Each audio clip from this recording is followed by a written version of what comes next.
So, you want to give a big old welcome? Slap them with a welcome?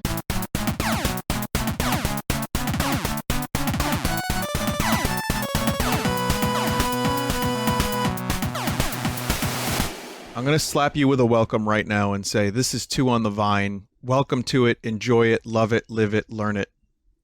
And welcome back. It's been a long time. How are you doing, man? What's new? Well, I'm doing, and I have me a life, and that's a good thing. I mean, doing okay. It's kind of like, since the last time we did this podcast, a couple things have happened in the video game world, the life world, of course. A couple things have happened, but it's not been anything like crazy. It's more of the same, but in a way that I'm yet closer to the grave. How's that to start a podcast? Man, all right, I'm done. I mean, thanks for just sinking this ship. But I guess we'll see it through this episode at least. So. Did you know if you combine the word pepperoni and episode, you get pepisode? Pepisode or epperoni. Oh my god. Yeah. All right. So you want to hit some of those video game topics? What's happened? I mean, a lot has happened since, I guess, the last episode. But, what did you want to talk about? Well, I kind of want to talk about a number of different things in the gaming world that involve plumbers with mustaches. Mm-hmm. We got a couple of those plumber mustache games. Mm-hmm. And there was actually even a release of a little miniature console that has plustache mummer games. Nice. It's called SNES Classic, and I have me one of those, and I've been toying with it the past couple days. Actually, that's the most recent thing on my mind. I have a lot of love for the games that are on it, mm-hmm. but there's also a number of games that didn't come preloaded on it that I now, let's just say, have on this SNES Classic system to make it the perfect video game device. Wow. Yeah, I have a Super Nintendo. Lucky bastard. I know. I can just as long as I have the cart for the Super Nintendo game I want to play, I can just jam it in the top, and hit that power switch and it works, and I can play whatever I'd like. It's really nice. I don't even need to hook up a USB or anything. It just works. So it just works. Yeah. No, I could argue about the convenience of of the little mini of having it in such a small package, of course, but there are still obviously some problems with this thing. Uh-huh. I wanted to actually ask you, because we both consider SNES to be one of the best systems, if not the best system of all time. Mm-hmm. Are you aware of the games that are on the SNES Classic? Yeah, I have one. I was just kidding earlier. I do have an SNES Classic. Oh, yeah. So what's missing? What's missing? I need to actually get the list up in front of me again, because I got the SNES Classic. I played the hell out of it for 2 days, and my loud ass keyboard. Sorry about that. And there you go. And I've already forgot everything that's on it. I can probably name 18 of them. I know it has Donkey Kong Country 1. And we all know that Donkey Kong Country 2 is the best one. It's the best. The best. Yeah. Definitely. So Donkey Kong Country 2 is missing. What else was missing? Chrono Trigger. Chrono Trigger is the big RPG one, because it has Earthbound. Which is the other. Oh, and Final Fantasy 3. That's the trifecta of JRPGs for the SNES. Totally. Well, and Super Mario RPG is a really great one. Yeah. And that's on there, so that's good. Yeah. But it's, Chrono, man. How do you leave Chrono off? Yeah, I know. I agree. And I don't know. Maybe they thought it was RPG heavy. Because, if you're looking at this from a genre standpoint, I mean, good point. I guess there's 4 or 5 RPGs on here already. That's 25% of them. But then there's a lot of platformers. But platformers are so accessible. I guess that's why it gets a pass, I guess. Here's the better question. What would you cut and what would you replace those cuts with? Oh, that's tough. I know people are gonna get like upset at my cuts too, because every one of these games has fans. You know, I think I really don't need to play F-Zero anymore, because F-Zero GX is all I'll ever need for an F-Zero game for a while. Yeah. Because F-Zero is not a game that aged well. There's nostalgia for it. It was like one of the first games on the system, and it's cool. But that Mode 7, man, a lot of the SNES racers did not hold up very well. No. So I would get rid of F-Zero, and I would throw, of course, like Chrono Trigger, or I'll give you an example of one of the. So I told you I let's just say I have some new games on this machine, because I wanted to see if I could do it, and it's like kind of ridiculously easy. It's like really, really easy. Wow, really? Huh. Yeah, I'll tell you about it later. But I'll tell you what game I actually was really excited to get on there. It was UN Squadron. UN Squadron. Super Mario All-Stars. I've never heard of. What's UN Squadron? That is a Capcom game. You're a pilot in like an F-16, and you get to buy like ships or planes and weapons. It's a great Capcom game from that era, and I felt like that genre was totally like what's the word I'm looking for? It's like a side scroller R-type game. Yeah. But in the SNES era, with great music, really nice visuals, and I feel like that kind of thing was underrepresented. Huh. Yeah. And that would have been a good addition. It looks pretty rad. Does it take place in like a certain like time, like a certain era, or is it just like generic? Just the early 90s, I guess. This is pretty generic, yeah. Because good guys versus bad guys. Because I was gonna say everyone looks very anime, and everyone they are a little anime. Everyone knows that there weren't any anime fighters in World War II, so. Well, I mean that's debatable these days. Yeah, but no, that looks cool. I've never seen that game before. It looks really neat. I like that. What else did you put on your SNES classic? So Mario All-Stars. Good. That's an obvious choice. I put Secret of Evermore on it. I was gonna say that too. Like I would have loved to have Secret of Evermore on there. That's a better game than people give it credit for. Yeah, and I get why they wouldn't put it on there, because I don't know, it wasn't a huge success or anything, and they had to be very selective. But I never really got a chance to play. I mean, I've got plenty of chances to play Secret of Evermore, but I didn't, particularly when it first came out, because the box art actually scared me, like as a kid. Oh yeah, you told me about that. Yeah, I would go to the video store and pick that up and be like, "This looks rad," but man, that's terrifying. I'm actually scared, so I was a wuss. So I never played it. Maybe I'll stream it someday. That might be fun. It's a good one. It's fun, and people would like it because it kind of, again, it takes a lot of what Secret of Mana did, and it makes it worse, but it's still a good game. Right. There's an alchemy system that's kind of fun. It's not as good as Mana, so if they're gonna do one of the two, I'm glad they went with Secret of Mana, because that to me is like one of the best games. So Evermore is cool. I mean, that's my own little selection. I would still say that the obvious missing ones are DKC 2, Chrono Trigger. Yep. And then I would also, on mine, I put Earthworm Jim, the original. Okay. Not a great game, but it's all right. I could see that. I could see it certainly being included for sure. And also Super Star Wars: The Empire Strikes Back. Yeah, I was gonna mention that too. I loved that game. It was a good game. The first game I would cut from the list would be Super Ghouls and Ghosts. Yeah, that one's too hard, man. Just not a fan. I don't know. I played a bit of it, but that just sums it up. You play it for a little bit, and then you realize, okay, wait a minute. If I'm gonna get to level 2, I need to spend like an hour learning the patterns, getting really good with all the mechanics. Some people are definitely up for that challenge, but it never did it for me. Right.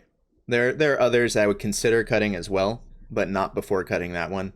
Like maybe Contra 3, which I'm probably going to get hate for. Because, I mean, that's a good one for like co-op. That's a good one to just chill with a buddy and a couple drinks. Little oil. 2 fat controllers. Little oil. Right. But yeah, Contra 3, maybe. Mega Man X, I'm not crazy about. See, I love Mega Man X, but Contra 3, I'm kind of indifferent about. I like it, but I don't love it. Now, here's another question. How do you feel this stacks up against the NES Classic? Way better. Yeah. Oh, yeah. Because it's just these games have aged so much better. Yep. That's 100% what I was going to say, is that I got an NES Classic and I played it. Like, there were a couple games that I actually played all the way through, or at least just one, Kirby's Adventure, which of course aged the best. And then I played like a little bit of everything else. Like I played the first 2 hours of Final Fantasy, and holy shit, that game aged so poorly. Yeah. It is so hard to play. Just a grindy, slow mess. Oh man. And you're exactly right. All the games on that just didn't age well. Like, it's cool, but like the SNES Classic, almost all those games have aged really well. Even the ones like that aren't great, they've still aged well. So, and some indie games that are coming out these days are reminiscent of this era, because the games during the SNES era were like a little bit more evolved, a little more playable. The NES a lot of the stuff on the NES Classic reminds me of like early arcade stuff that they were trying to take a little further for the NES. Right. And it just doesn't really gel. But then you have games like Mario 3 and Zelda 1, and those games, and I love Zelda 2, as you know. So, I mean, I think that the NES Classic has some good stuff on it, but I didn't buy one, man. I just said, I'm good. Yeah. I don't want it. But this I really wanted. And I love that it comes with 2 controllers, and the controllers are like almost pitch perfect. Almost. They're wonderful. They're just a little short, which they're not as short as the NES ones were.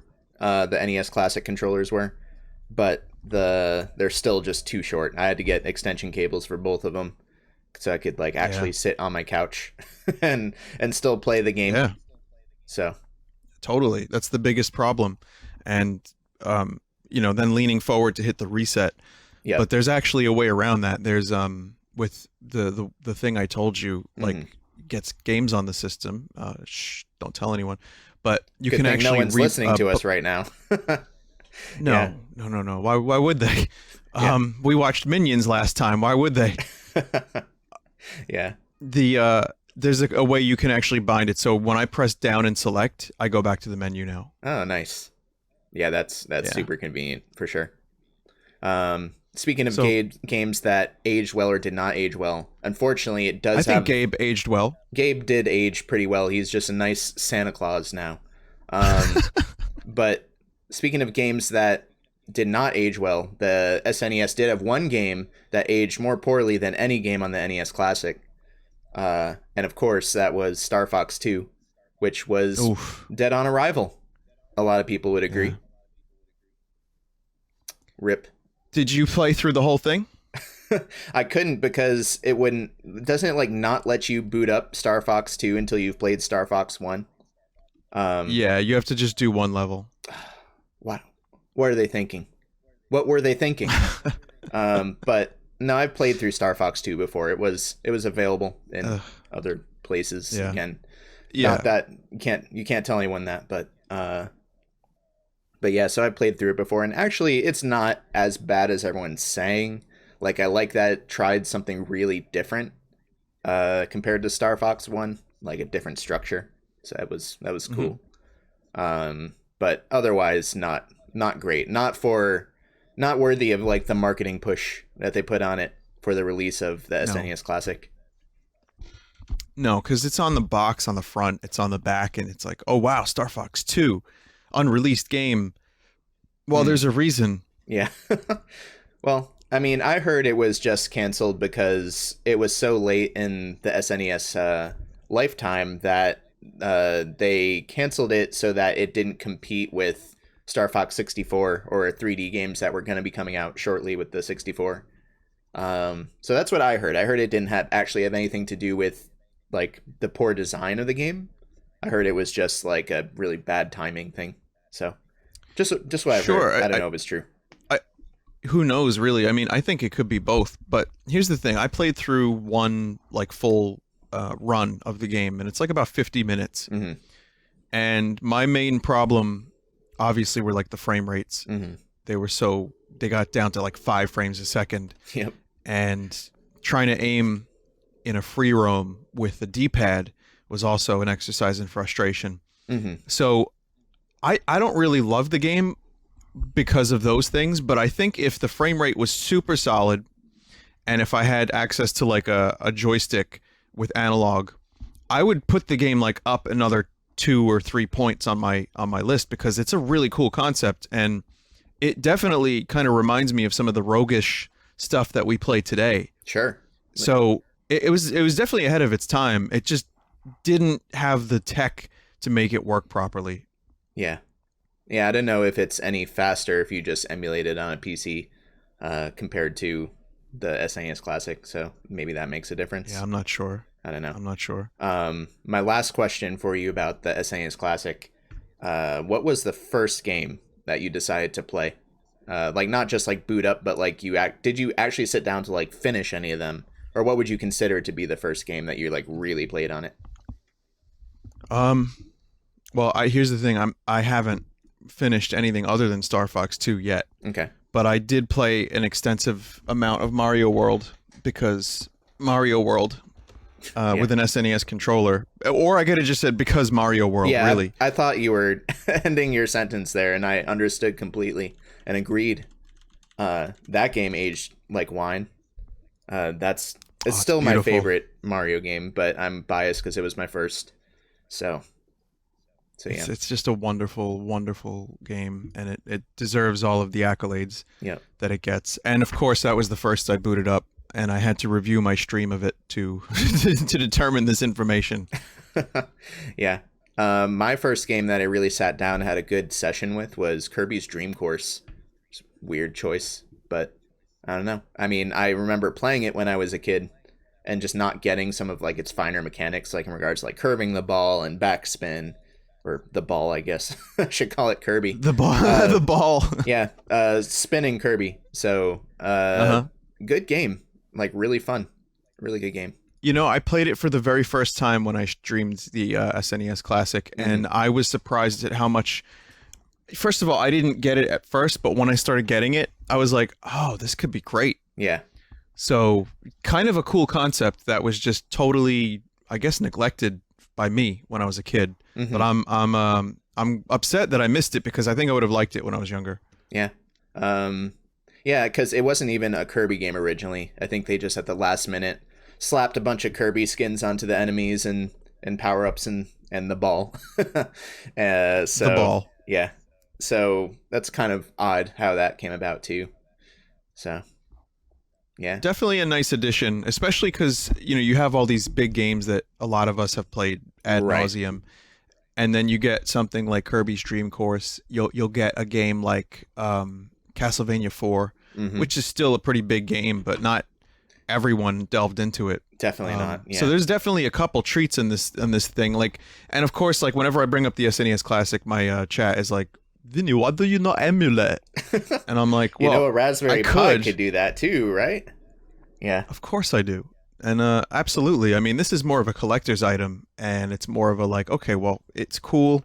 It's got the controllers, and now I can actually, like, I've been just the past 2 days. The reason I even brought this up is because I've been finding ways to add the stuff to it. Yeah. And I've actually put like Castlevania Aria of Sorrow on the thing. Oh. Huh. Like you can do more than just SNES, if you know what I mean. And I'm like, whoa. This is kind of cool because it's such a small package. I could bring it around if I go to like a hotel or a friend's house, or if I want to kind of have a portable collection of some of my favorite classic games.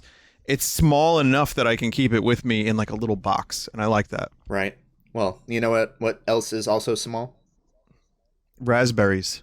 You're right. Checkmate. Gotcha. What say you to that? Yeah. Well, speaking of like kind of little freebies, or I guess little hidden gems, even things like Secret of Mana, I think a lot of people weren't, like, just hadn't played. Like, they probably had heard of it, but Did you? Yeah, I played Secret of Mana a few times growing up. When you were a kid? Oh, okay, good. Just good. like once when I was a kid, and then didn't get far, and then many years later I actually played through it, just emulating it, and I enjoyed it a lot. It's good, really good multiplayer, you know. And there's a remake coming out in February. Yeah, which I don't know how I I feel know. about it based on what I've Yeah. seen. Yeah, I don't know. It seems just kind of like lifeless to me. Generic. Yeah. Like, I don't know. I feel like there's a lot missing. It could just be my imagination. I have to go back and really watch the footage and compare because I did not do any of that. I want to say like a lot of like NPC like idle animations are missing, like most notably like the dancing shopkeeper.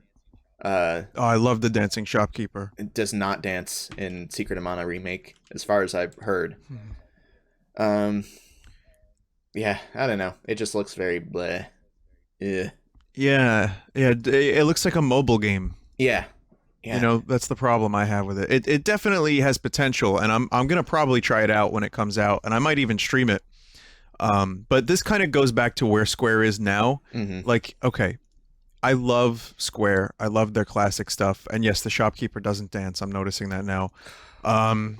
But here's the thing: like, I really appreciate their attempt to get this thing going. Maybe it'll give us more Mana games in the future. Maybe. But one of the things that was so great about this game was its very stark style, and it was just beautiful and hand drawn, and Mm. you know, getting just these kind of like generic mobile game polygons in there. Yeah. Looking at it now, it doesn't look completely terrible. Like I'm actually kind No. of a little bit better, feeling a little bit better about it watching this video I found than I did previously. But it's still nowhere near as charming Yeah. and as beautiful as the original. Yeah. Like it doesn't look bad at all. It just doesn't have any like distinct style to it. It just seems Yeah. generic. And I know someone's going to argue with me on this, but that's fine. I don't feel it has a distinct enough style. And the thing with games back then is they did a lot with the pixel art that was like a style. So I guess in a way, if Mhm. they were to just eschew the pixel art and just go straight into just HD hand drawn graphics, it wouldn't look great because that art was a big part of what made that style what it is, and that's why people still use Yeah. pixel art, in a lot of ways. the the limitations Yeah. created some really interesting Yeah, visual stuff. like I don't know, maybe I'll be wrong, but like I'll never forget the first time I got to the snow world. I don't remember any of the names of any of the towns, so forgive me.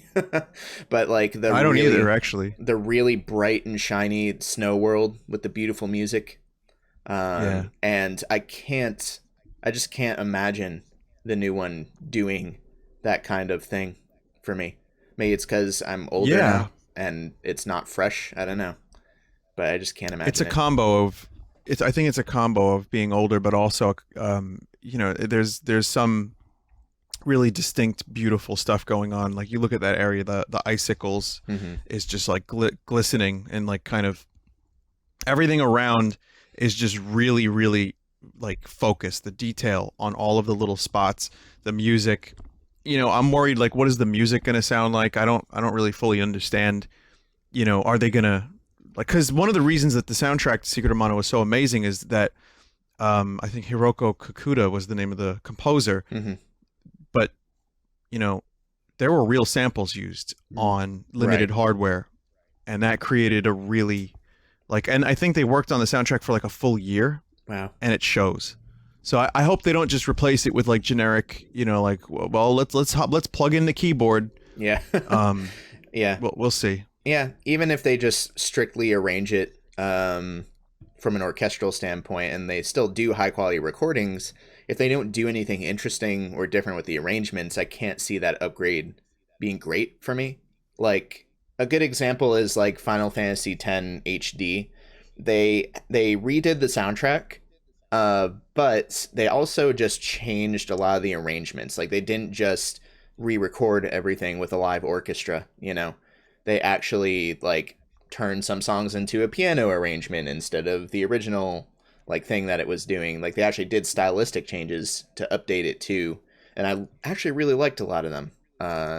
So Okay. I kind of hope if they do adapt the soundtrack to Secret of Mana, that if they just do a flat out like full like recording like with a live orchestra type thing, that they actually do some interesting things with the arrangements to give it a personality of its own, you know? Well said. Yeah, that would be nice. Yeah, for So sure. who knows? I'm probably gonna check it out when it comes out, and that's a big game for me. That was a huge part of my growing up, and I've played it a lot, and I have high expectations for a remake. I Hmm. mean, we've talked about Final Fantasy VII remake a number of times, Yeah, and that appears to be much more of a reimagining. for sure. Like, here's the story beats, here's the elements, go crazy, redesign it, and then you have something like this, which is a lot stricter. It holds to, like, I'm even looking at the health. Like, when you're level 1 in this game, you're Hmm. 50 health, and when you're level 2, you're 59. So they kept that. Right. Like, so It's there's a very lot of strict. things. Yeah. Yeah. Yeah. So we'll see. Yeah, it's just no, you're totally right. Like Secret of Mana is just a 100% strict remake, it seems like, minus a couple touches. And then Minus some of the charm. yeah, and then Final Fantasy 7 is just the complete opposite end of the spectrum, where it just doing whatever they want with it. I don't know. Where are the happy mediums, you know? There's probably some out there. But then you look at something like Samus Returns, Okay. which we haven't spoken about. Yeah. I enjoyed Samus Returns a lot. I definitely had a couple issues with some of the repetition and some of the enemies and some of the things that it took away from Metroid 2, Sure. which were very, very small things. Like However, like some of the atmosphere. Okay. At the end of the game, there's a thing that Metroid 2 does where it takes away the music and the enemies. And in Samus Returns, it's like, here's more combat. Here's a thing. It's something that I watched a video about that I was like, oh, that actually would have been better that way if it was Right. more like the original. But it's honestly 95% of this remake was excellent. Yeah. It's just a matter of, this is like half of a reimagining, mostly reimagining, yet it does stick to some of the stuff that Metroid 2 established. I would say that that's somewhere of a happy medium. Yeah. Have you played it or no? Yeah, I played just a smidgen of the first Metroid 2, and then I played through about 75% of Samus Returns, and then just kind of like stopped. I don't know. I just kind of got bored with it.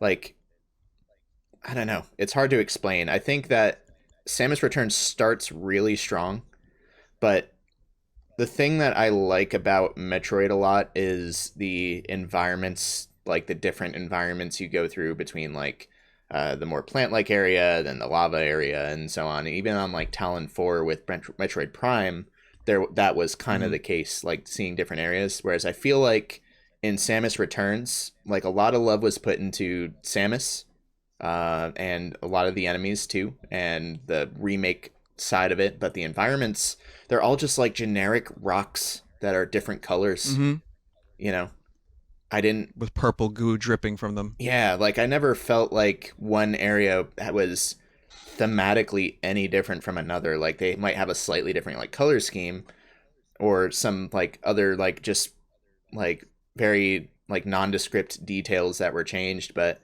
I never felt like, oh wow, this is the ice area. There's the, like the different themes that you go through in a Metroid game. So from that perspective, by the time I was, 2/3 through with it, I'm just like, okay, this next area, it's just gonna feel exactly like the last area. Yeah. And maybe And that's the areas aren't even named. right. They're just area 1, area 2. Yeah. Look, it's the Norfair music, whenever there's fire. I don't know. Maybe that's because the Game Boy game was kind of similar, maybe. I mean, I didn't play a ton of it, so you can correct me. But they were extremely limited, obviously. So I'm guessing that the Game Boy one was the same and that didn't have a big feeling of variety between its zones. But I don't know. Agreed. Well, even, Metroid 2 absolutely didn't have a lot of variety. It was more of, that was almost the oddball of the series, because you're going in to hunt the Metroids, and it wasn't about like just exploring and finding, stuff. Right. It was like you have a mission, which is more true to the bounty hunter nature of the character. But I think that's okay to lose some of that personality, but I think that's just the sad, unfortunate reality of what they were working with. But I also hit the 70% fatigue, and I pushed through it, and I continued to enjoy it, but I found myself kind of mindlessly playing it. There wasn't like the awe of the first half of the game. Right. Because the mechanics of Samus were really done great. Yep. I love the melee. I love the free aiming. Some of the upgrades were wonderful. Mm-hmm. And then, then you get to a certain point and it's like, and you haven't even finished it, but when you get around that point, there's some great moments. There's some great bosses. There's a cool like chase scene. But there's also some just really big areas that look the same as the previous areas. And you have to just jump through and look around and kill a couple Metroids. And once you kill that Metroid, go to the next Metroid, kill that Metroid. Then they run away, and then you have to go find them. I hate that so much. Sorry. I feel like the game could have benefited from a tighter experience, maybe 2 hours shorter. Yeah. Yeah, I agree. They could just cut out the last 10 Metroids in the last area or something, get into the... Like, the last interesting thing I did experience, I think, was that chase scene you're talking about, where this giant, like, robotic enemy... like chasing you through things, and you need to like choose the wise paths and stuff. I was like, oh, okay, like, here's something a little different. But otherwise, like, just between every enemy, just figuring out the right reaction moment to melee counter them, and just, I don't know, just very meh. That's my best word to describe half the stuff we're talking about today. Sure. It's I still love it. Yeah, I still love it for a number of reasons. I feel like it was a good evolution for a 2D Metroid game. Sure. But it would be great if, say, on the Switch, there's a 2D Metroid that takes place after Fusion, taking this starting point, because this is a fresh slate. This is the Star Wars Episode 7 of the series. Yeah, I could agree with that for sure. Like, they could use the engine. Now we need the next one. Yeah, like, they could just use this engine and, like, just make a new game with nothing but focus on the themes and the art style and making interesting gameplay, since they don't have to build this engine from scratch anymore.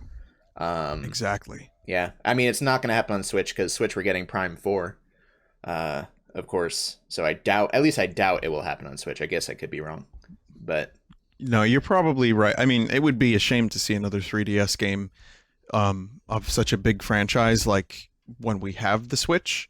Yeah, like the hardware is definitely showing its age. It is. So it's time to but yeah, we'll probably get Prime 4, and then if we're lucky, in the next 12 years we'll get another 2D Metroid game.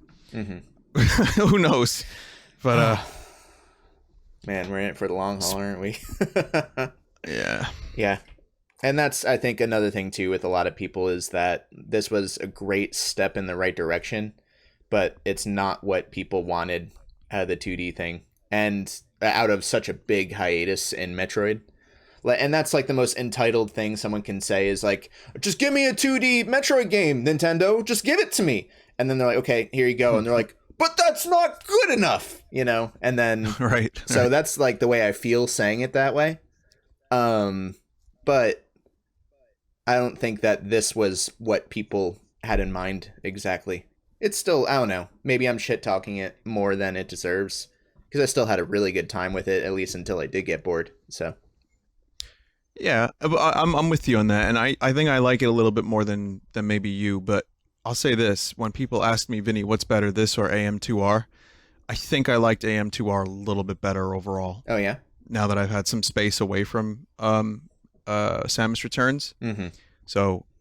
But I also, Axiom Verge came out in the past couple of years, and, so I played a couple different Metroidvania games, SteamWorld Dig 2, that, there was another one, I forgot what it was, but it's like, so I've played a couple different games with this feel, and I feel like it's definitely a competitor, but it's not maybe as good as some of the other ones. And I'm happy it turned out better than I expected it, at the very least. But I still say it's definitely above an 8 out of 10 if I had to give it a number. Sure. That's just me, though. You ever play Guacamelee? No, I've heard great things, though. That's it doesn't seem like it is, but that's a Metroidvania of sorts. And that's a really good game. And that just got a sequel announcement too. in the big PlayStation thing. They just announced Guacamelee 2. So with how good the nice. first game was, and they came out with speaking of like just Switch and indies and stuff. Have you played the game Severed? Have you heard of Severed? I know it's about a hand. Yes. Yeah. Super good. Like, I can't recommend that game enough, and I don't think it did well. So I just have to give it a shout out to like what limited audience I do have. If you have a Switch, or a Vita, which is the first console it came out with, or an iPhone, you should pick up Severed. The game is great. It's like a Zelda dungeon crawler with like Fruit Ninja style battle system, which sounds lame, at least for the battle system, but it's really well thought out, very strategic, really unique art style. I just had a great time with that game. Really good.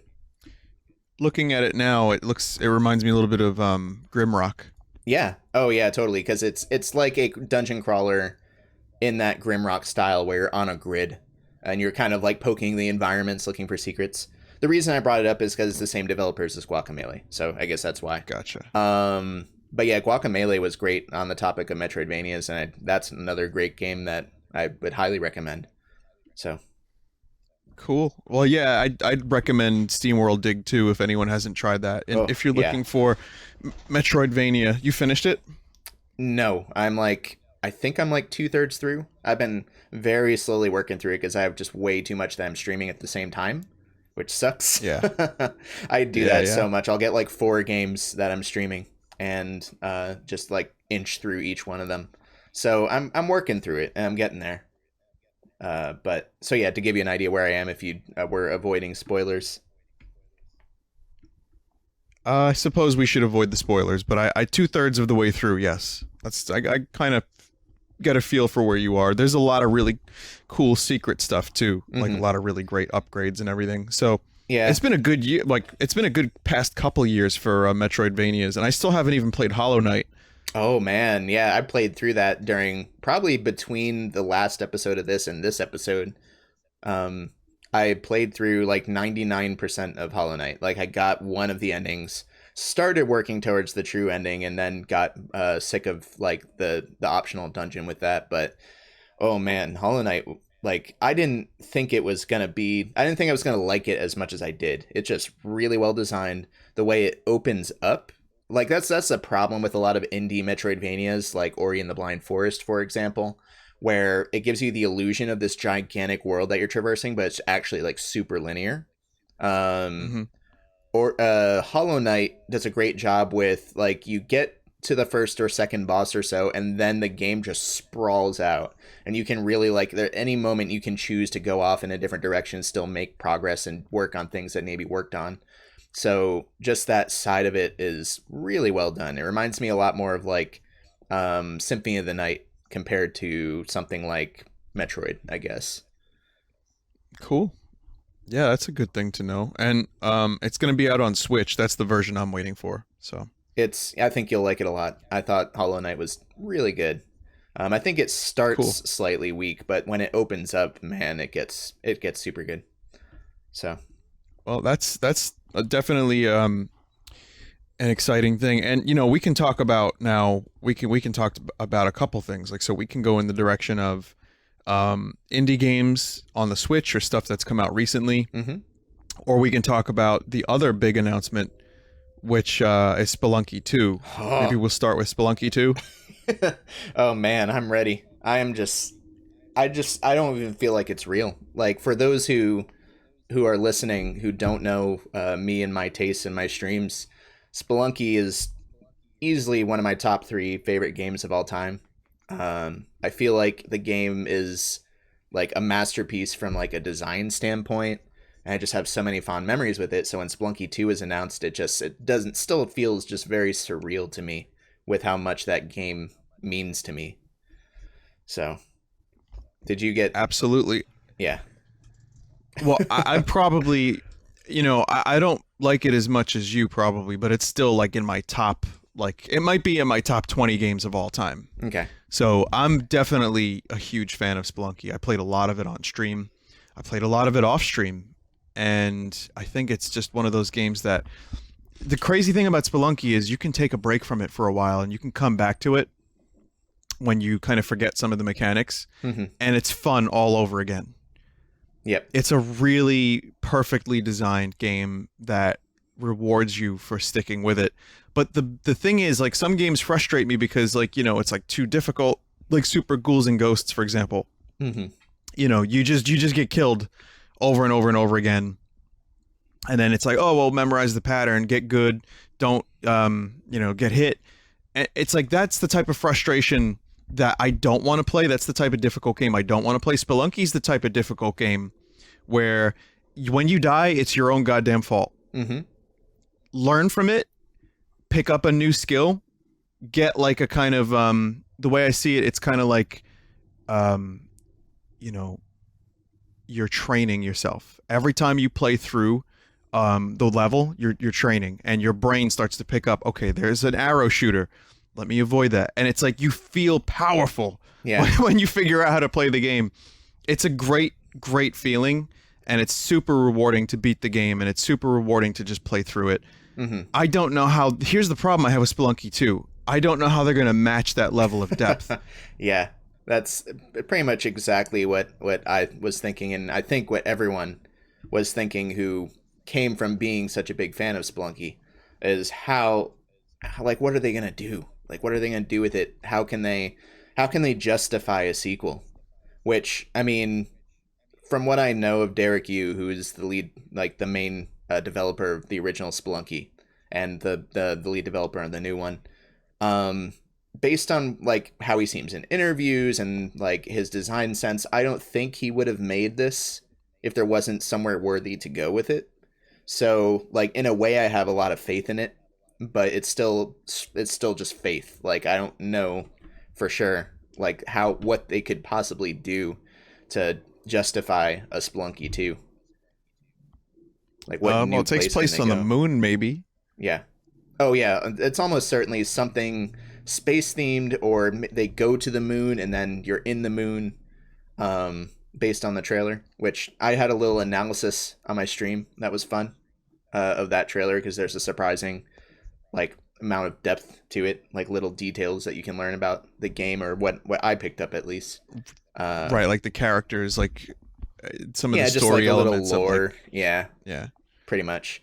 The dog, like, that is somehow still alive through all that, but you realize that the dog is drinking from the Kapala early in the trailer, and my headcanon. Oh yeah, yeah, my headcanon is that's why he lived so long, because he was drinking from the Kapala. And I don't know, like, what are your predictions, or your hopes and predictions for Spelunky 2? My hopes for Spelunky 2 are basically what I wanted from Spelunky 1 was DLC, like an expansion that would have. I think Spelunky is the perfect length, so I wouldn't want like necessarily more. I wouldn't mind so there's 4 main areas, right, and then the last one. Is that correct? There's 4. Yeah, 4 main areas, and then a 5th optional one that's tacked on at the end, plus like secret, like branches along passages. The way. Yeah, that lead back into the main loop. So my original idea for an expansion for Spelunky would be like a couple of other optional areas that you can pop into. Sure. Maybe the same way Binding of Isaac has, like, you start in basement or flooded basement. Okay. Or, something like that, like burning basement. I thought maybe instead of starting in the caves every time, maybe you could start in another location. So my idea was just same game length, just different areas with different enemies, traps, and things to learn. Sure. I thought maybe it would be a good idea for a Spelunky sequel to, let's say, have, you have the whip, and then the whip can be upgraded into, like, the knife. Maybe you can choose between a whip or something else in the beginning, or maybe one other thing, and each one has its positives and negatives. So you can start the game a little different. Maybe a couple different characters. So there's a lot of characters in Spelunky 1, and I loved the variety, and I thought they were all great, but maybe each character can have, like, a slightly different starting positive and negative. Sure. Yeah, like kind of like Isaac in a way. Yeah, so Isaac is a really good kind of guidepost for how to expand on something that already is great. because maybe if the game is a little bit longer, that would be cool. But I wouldn't want to fuck with like the flow of the game. Yeah. It's just too perfect. Yeah, the core gameplay loop is just like immaculate the way it is. But that's a great idea, like just having different characters or different starting loadouts, because that is very much like a roguelike thing too. Adam, I have an important phone call I have to take. Oh, okay. But yeah, that's also a roguelike thing, is in a lot of roguelikes at least, you get to choose like a character class as well as like a race, kind of like in D&D. So just like loadout options isn't a bad idea as long as they don't overdo it. Like just really basic 3 or 4 different loadouts, 3 or 4 different, characters that each have a passive or something. I don't know. Might add a lot to it. That's cool.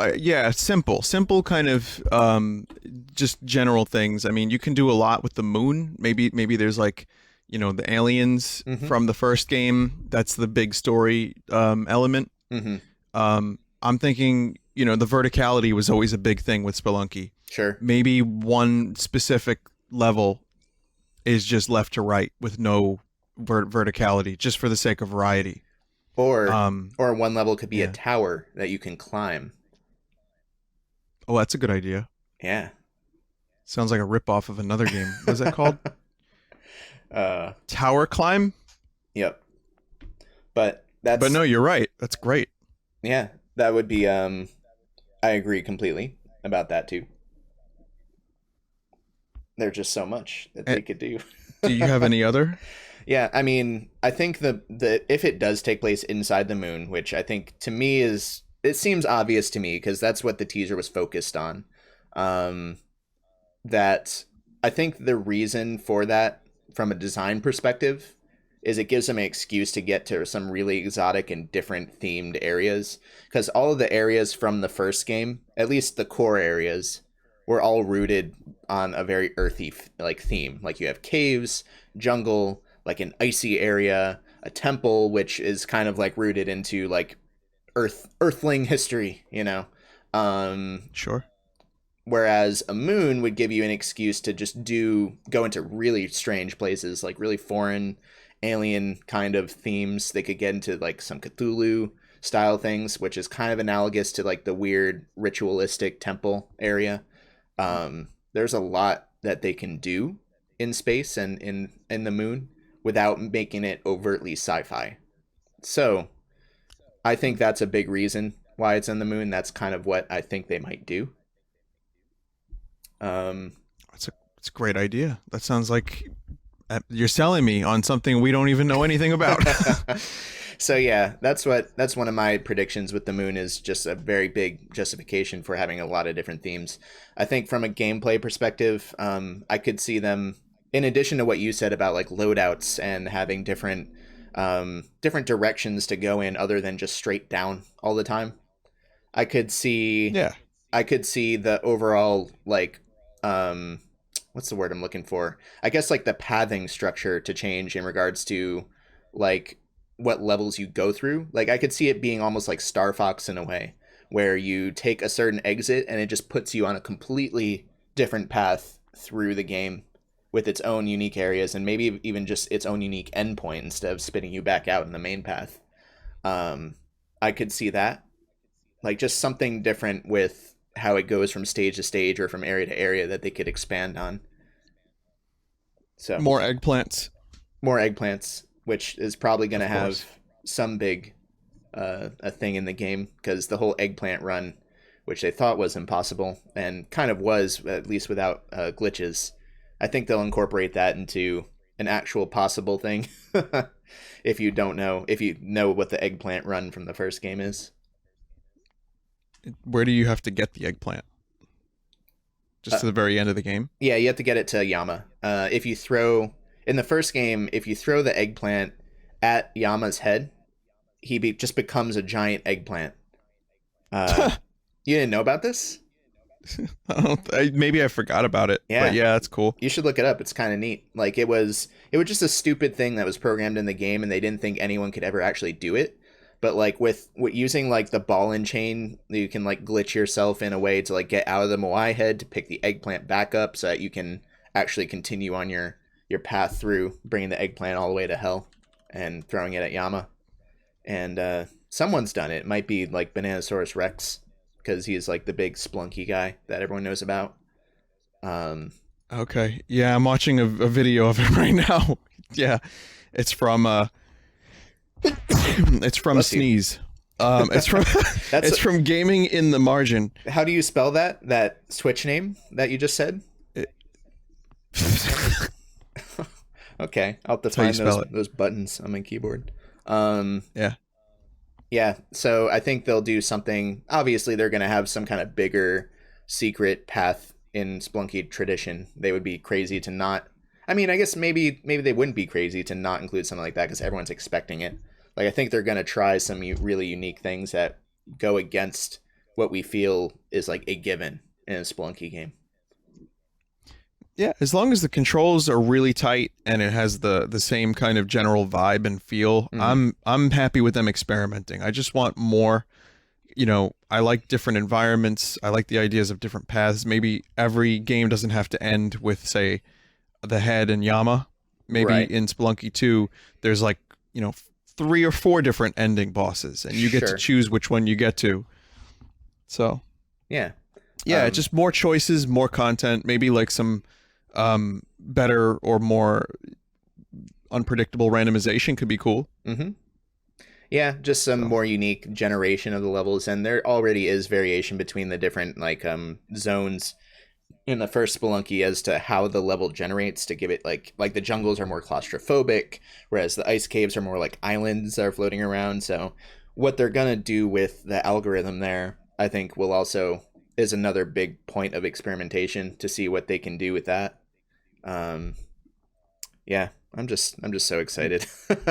Yeah, I'm excited too. That's definitely something to look forward to. So be extra careful in your life, because you want to get through enough of it that you can get to Spelunky 2. You see, I mean, I can't stop the morbid shit. I started with morbid, now I'm going morbid again. No, dude, I get that thought process sometimes too. It's like the most, like you said, it's totally morbid, and I swear I'm not depressed or suicidal or anything, but sometimes I'm like, right, same here. I'm like if I was to commit suicide, would I have a game that would stave me from it? Spelunky 2. Spelunky 2 is the current one. I guess The Witness was a big one for me for a long time. That like I was like, okay, I have to live long enough to see The Witness, and that was really good. But yeah, like I didn't have one after Mario came out, and I was like, man, what would be the game? And then surprise, Spelunky 2 was announced, and that took the spot. A reason to live. For me, it was Bubsy. Yes. What was that? For me, it was Bubsy. Oh, dude, you beat me to a Bubsy joke. I had one in my mind that I was gonna make, and it would have been a great segue, but you beat me to it. Well, here, let me finish it. For me, it was Bubsy, and then it came out, and it made me want to do the opposite. Oh no. So anyway, what's the next topic on the list there? Well, KY? You see, a recent game came out. It was just a new revitalization of an old beloved platforming classic that just changed everything that everyone was looking forward to. Of course, I'm referring to Bubsy, the furries strike back, or whatever it's called. Good job. There you go. You did it. That was my joke. So anyway, but seriously, Super Mario Odyssey came out way sooner than I had in my mind. I didn't know the release date. And like a week or a month or something before it came out, I happened to look it up, and I was like, wait, like that soon? Like I wasn't following it. So that snuck up on me, and it's really good. Don't you think? Like how really good? Like extremely good. I really like it, like a lot. Like I can't stop playing it kind of a lot. I think that... How many moons do you have?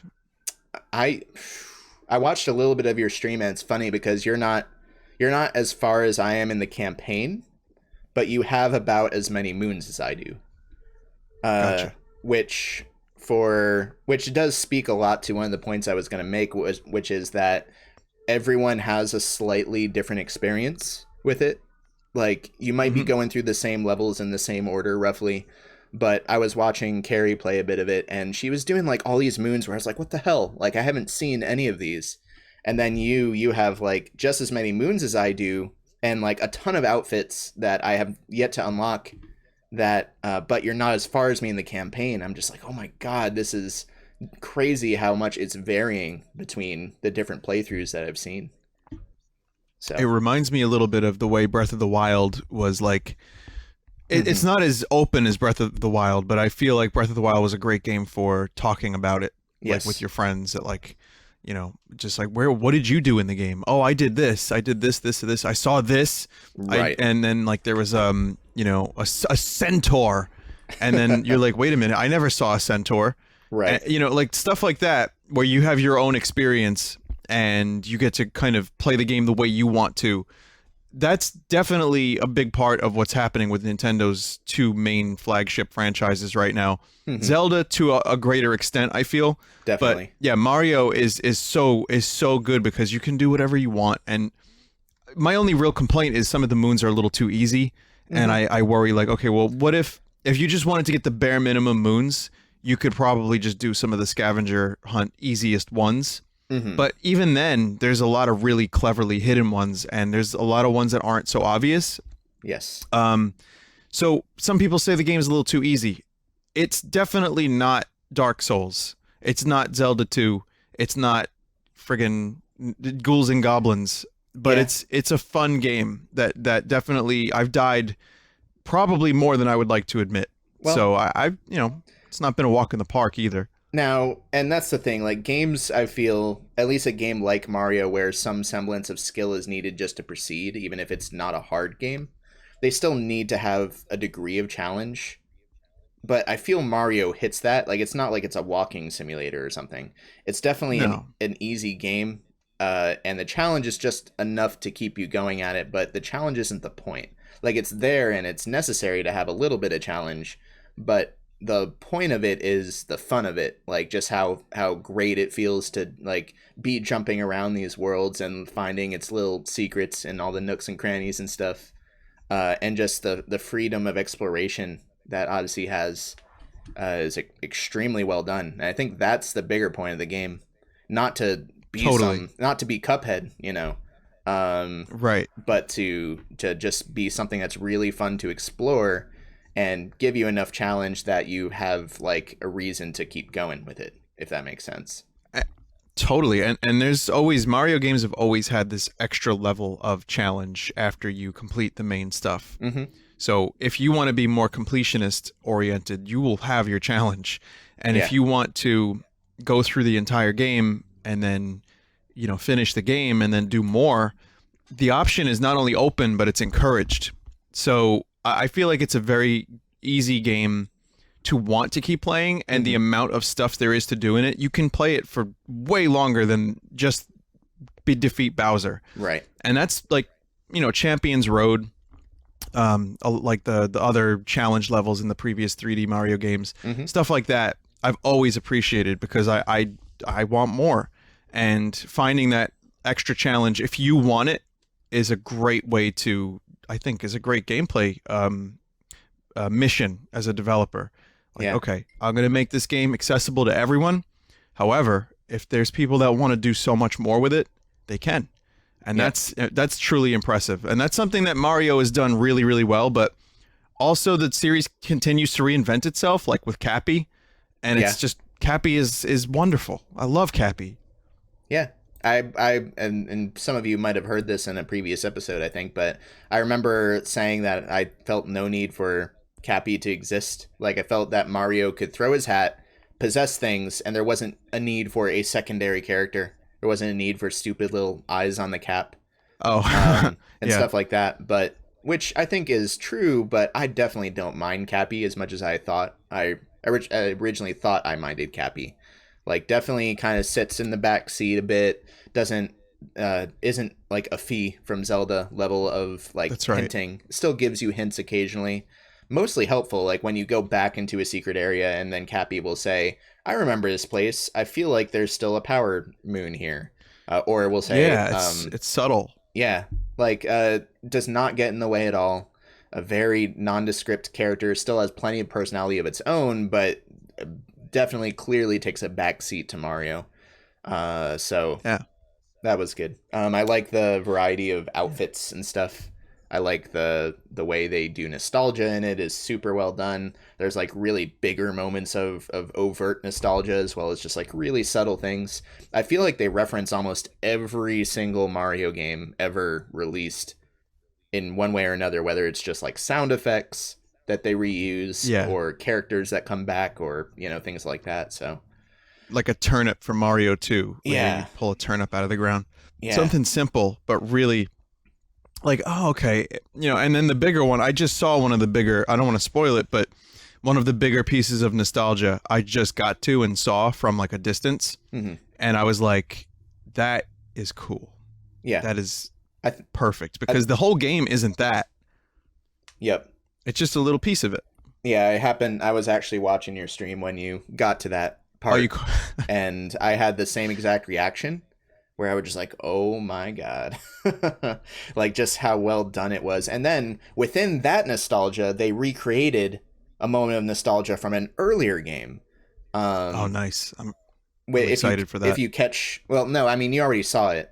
I don't know how to say it without spoiling things for the listeners, but when you first get to that big nostalgia that you're talking about, within that where they immediately spit you out is like a recreated version of a different nostalgia. Of a Super Mario World thing. Yes, exactly. Without spoiling anything, just in a general sense, a Super Mario World little reference that is very cool to see in 3D. Yeah.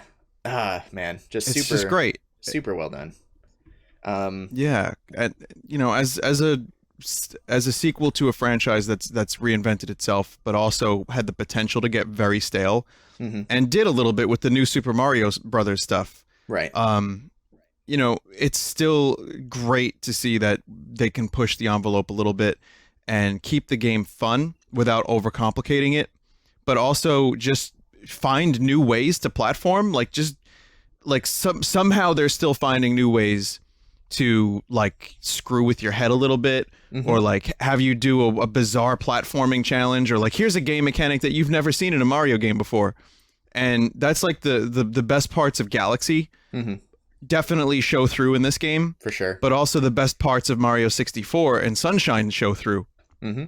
And with the enemy possession mechanic, it's like a new thing too. It's like a brand new kind of, you know, here's like 50 different enemies you can be just for fun, and some of the moons require them. It's great.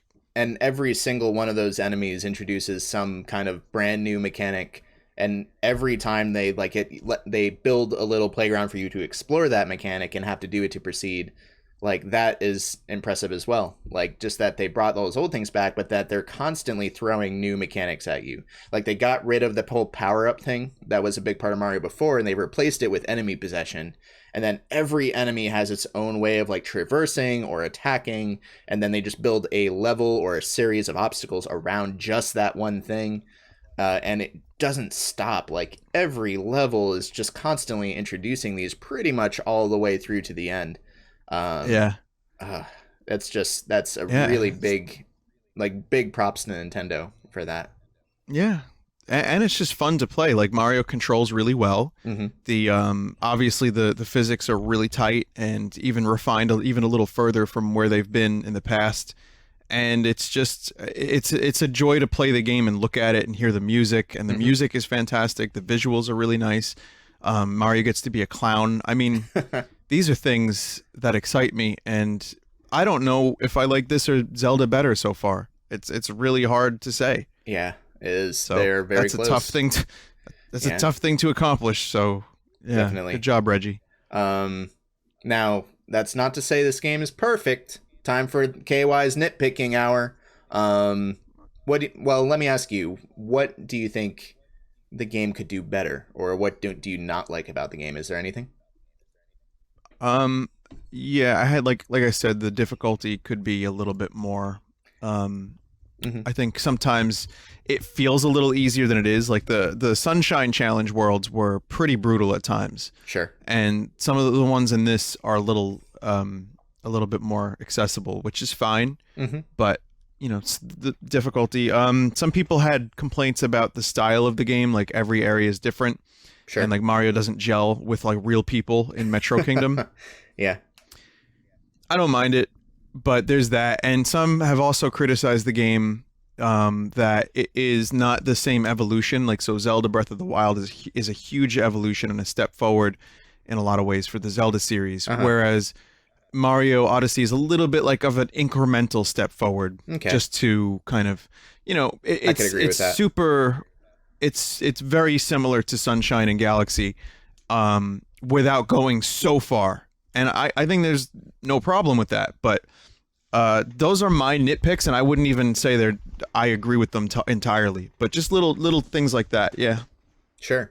No, I could certainly understand where they're coming from with that. I mean, I think it'd be crazy for Nintendo I would love for them to do it just to see what they would do, but like Zelda needed that. Like when coming off of Twilight Princess and Skyward Sword, Zelda was getting very stale. I'm sure some people would say Mario is too, but I kind of disagree. Like Galaxy was a huge like overhaul of things with a lot of classic gameplay. 3D World did a lot of like new things as well as old. I feel like Odyssey continues along that track. Like you said, it's kind of incremental where they took a ton of old things and took what works and kept those and brought up some old stuff back that they had gotten rid of before, as well as introduce a bunch of new things like with the enemies and stuff. So I kind of agree and kind of don't. Like I agree that that's the case, but I disagree it's a bad thing, I guess. So, yeah, I'm with you on that. My biggest problem is probably the art direction, like, and it's not as bad as my initial reaction when they first, like you said, with Mario side by side with real humans is kind of weird. It wasn't as bad as my first reaction, but I still feel like maybe like a third of the worlds don't have a great, like, coherent art direction, I guess. The graphics are always fantastic for the most part. But like seeing like some extremely HD textures against like some blah color schemes in the Wooded Kingdom, for example, just didn't look great. And it might look okay now, but it's not going to age as well compared to something as clean and focused as like Mario 3D World, which I feel is going to age extremely well. Not to say all the worlds very colorful. Yeah. Not to say all the worlds in Odyssey are like that, because I think there are a ton of them that do have a great art direction. And are gonna be fine, but not all of them. I think that it's very up and down. So, and that is probably intentional. Like they probably had different like art leads per world, if that makes sense, because they wanted to give you a really different sense of theme as you explore these different areas. It's part of the Odyssey, I guess, bringing you to all these different locations. But I feel it fell flat in a couple worlds where I was just like, this does not look great. So yeah, there's that. And again, the Mario 3D World analogy was really good because that's like that looked like a 2D Mario game in 3D. And it very colorful, kind of like very stark, simple textures that looked really nice, and yeah, it definitely had that cartoony classic Mario feel. The realism, and that's the danger of the realism. Like, or having a realistic T-Rex in a Mario game is cool as fuck, but maybe in like 10 years we're going to be like, oh, that looks kind of dumb. Yeah. But it's still cool. I mean, it's just a good way to separate it. Like when you look at the eel, Unagi from this game to 3D World, the 3D World Unagi is like a little cartoon character. It's like a worm. Yep. This one is genuinely terrifying. Actually scary. And like it brought back that fear nostalgia from 64 when the eel fucking popped out in that kingdom. Yeah. And it worked. And that's like a good way to say, all right, now we have there's different styles of Mario that can be tapped into. You have this more realistic style for games like this, and then you have the more cartoony style for the 3D World type stuff. So as long as they keep making good games that are, let's say, rotating through different kind of vibes, I don't think the series is going to go stale anytime soon. Yeah. So I think with the amount of polish and detail that the Mario team puts into their games, no matter how like apprehensive I am about Mario, they always end up being great.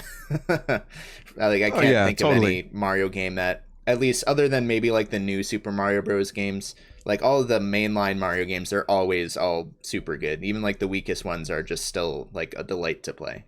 So yeah. So that said, there is another platformer I played that also was pretty good, which was A Hat in Time. Okay. Surprisingly great game. I would say almost on par with Mario to have some of the best 3D platforming controls I've experienced in a very, very long time. Mm-hmm. Creative, fun. The game length is perfect. And it was a Kickstarter game that actually ended up being really, really well done. In the same way Mario Odyssey brought back a lot of the nostalgia for like Mario 64 and Mario Sunshine, mm-hmm. Hat in Time brought me back to Banjo-Kazooie. It brought me back to some of the Mario stuff, but it also did some new things. Like it's like platforming with storytelling, and the main character was a lot of fun. Like, you know, she's cute. Everyone says that. I don't feel comfortable saying the word cute. Why not? Things can be cute, Ben. I don't know, KY. It's weird. I can't say cute. But it was it's wonderful. It's a beautiful little game that deserves all the attention that it's been getting as being a fun platformer. It's not just like, okay, nostalgia juice. It also plays really well and looks good and is funny. And I got all 40 timepieces. So it's not like the moons in Mario where there's a moon every 2 feet. It's more like Mario 64 where you kind of choose a mission, you go into the world, and you do the thing. Mm-hmm. And so it's a long form like platform thing. Like getting one timepiece could take 15-20 minutes, and it creates a really nice contrast. So both platformers I feel are very solid, and it's been a pretty good year for platformers. So that's another just wanted to mention that one in case anyone hasn't played it. Recommendations, definitely. Sure. Yeah, I mean, I watched a little bit of a few streams, but otherwise I know almost nothing about it, so I can't really say much, but I hear it's very good. So what else? What else do you want to talk about? There isn't much else. I think we should start moving into the Greenlight guess finale, I guess. I mean, I don't know. I mean, maybe we could just continue just using, with how open Steam is now, I guess there won't actually be a shortage of schlock to use for future ones. So not necessarily the final Greenlight guess, but we are going to have to rebrand it if we are going to continue it. Okay. So how's this? We'll leave that as a teaser for a second. I wanted to bring up actually one more brand new piece of news. Oh, sure. Yeah, go for it. So just today, World of Warcraft Classic was announced, KY. Really? Yeah. Okay. So Great. did you ever play World of Warcraft? No, not really. I had a couple of girlfriends who played it, who did play it, but otherwise no. Like I never really got into that thing. Like the closest thing to an MMO I've ever gotten into, I played a ton of Diablo 2. I mean, doesn't count. Totally different. Or I guess I played a little bit of The Secret World, which was an MMO that's like based around like conspiracy theories. Like it's based around like Hollow Earth and like just like zombies and Illuminati and other just like those kind of conspiracy theory things, except it was an MMO. So I played some of that when that first came out, just because it was such a unique theme. Gotcha. But otherwise, no. Did you play World of Warcraft? I did actually, but only the older World of Warcraft, like when it first came out and like the first 2 expansions. Now, the reason this is a big deal, and I wanted to bring this up, is because, you know, we haven't done this for a little while, and some of the stuff we're talking about, aside from Odyssey, you know, is from like a couple months or a month. This is like today, just now. Right. And this is a thing that a lot of people wanted, to the point where they would actually hack the game or like have classic servers that were, you know, apparently Blizzard didn't like very much. Sure. And I wanted to share my experience with World of Warcraft for a moment. Sure. And just say that it was a wonderful thing when it first came out. It was so cool because I don't think MMO had really been nailed with the size and scale that WoW kind of introduced. Sure. Like and they it was had like the sense EverQuest, of but it wasn't quite the same. no, it was like EverQuest was like kind of stiff compared to WoW. Like I remember trying EverQuest, and I didn't know what the hell to do, and I just felt lost constantly. And I that was only an hour, but with WoW, it was like okay, I kind of have an idea of what I have to do right away. Sure. It was something I look forward to. I was a huge Warcraft fan, so the classic thing was wonderful for me because, and I'm saying wonderful a lot today. I'm going to use remarkable or fantastic from now on. And I'm going to say that it was a remarkable game because the sense of discovery was the best part, like going from one end of the world to the other. And I feel like the evolution of the game, and I haven't played it recently, it became more about like dungeons and raids and like getting that sick loot. Yeah. And meanwhile, I remember my best memories of an MMO before I stopped playing MMOs completely was playing this game with my friends Mike, Sal, and a couple other people. And we would just band together and just discover the world and just kind of enjoy this sense of like, holy shit, this world is huge and we're going to find this thing. And oh my God, where did this come from? And then you find like Iron Forge and all these cool locations. Now, I only played the game for about a year and a half on and off, 2 years on and off maybe. But I basically, when I see what the game has become, I think I'm not that guy anymore. I don't really want that. So seeing this thing blow up on social media, World of Warcraft Classic, Blizzard is finally giving people what they want. I don't know if it's going to be exactly like the very beginning, like just vanilla World of Warcraft, but this is, people are flipping out about this, and it's a huge deal for a lot of people that grew up with WoW. And I might actually jump back in just to do like a stream of it and see what it's all about. Don't hold me to it. No, I want to do it too. But I kind of want to see what that was like, what that experience was like, I guess.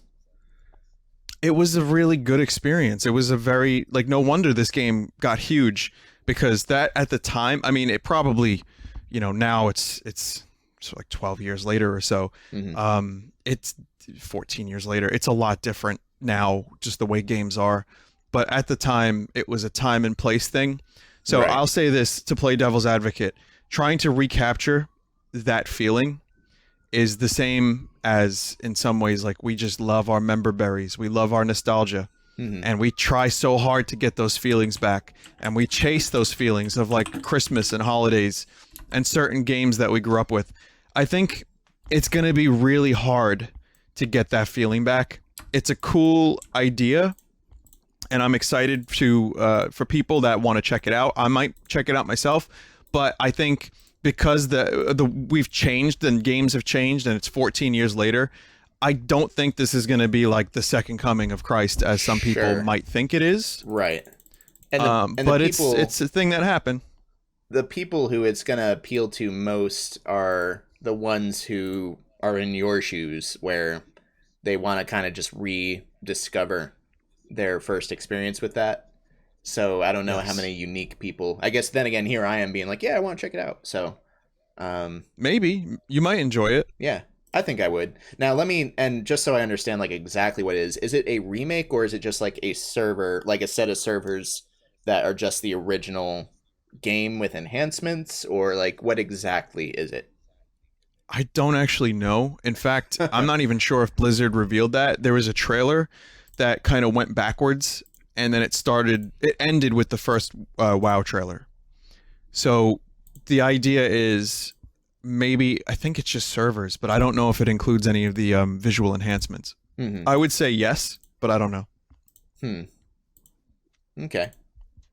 Gotcha. So just a big piece of gaming news that I felt like just happened. Was kind of, totally worth it to just throw it in and share my thoughts on it. Yeah, totally.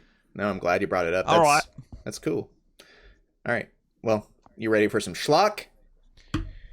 Oh, yeah. Oh, yeah. So I have a pretty substantial collection. I realized when I was collecting this that I searched Greenlight Guess on the hashtag, and I remember the last couple of times we did it, there weren't a lot of submissions. And I was like, man, do people just not like it as much, or what's going on? I'm just realizing now that when you search a hashtag on Twitter, it defaults to a category called top tweets that will only show you tweets that have like an X number of favorites. So Oh, I yeah. changed it over to latest, which just shows you chronologically whoever is using that hashtag. I missed so many entries from Greenlight guests from past episodes.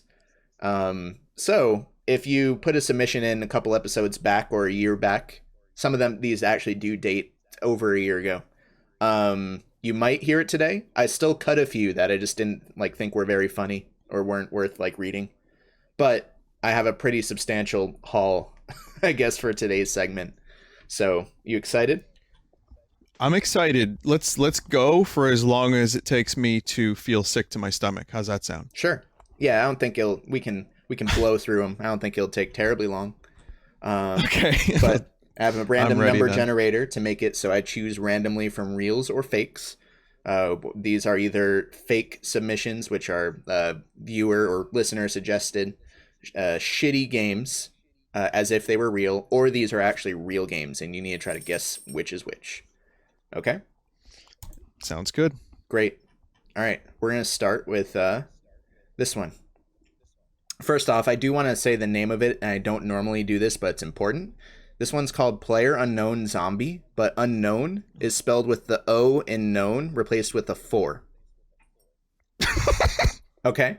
So Player Unforeknown Zombie. And here's the description. Did you wonder what would happen if humanity disappeared from the face of the earth? No? Alas, but this is not a dream, it's reality. You are one of the few survivors, a battered virus that turns people into zombies. The open world will not let you get bored, as it contains a lot of mysteries. Find weapons, collect fruits and vegetables, take the meat of animals or take them into account. Fight the zombies. Take them into account. I know. I was like, what does that mean? The crazy thing is, over the years, I've learned that something like this could absolutely be a real game. People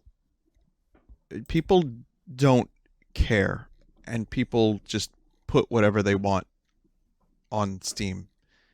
However, I'm going to say that that's fake. That sounds like it's pandering a little too much to my sensibility of bad English.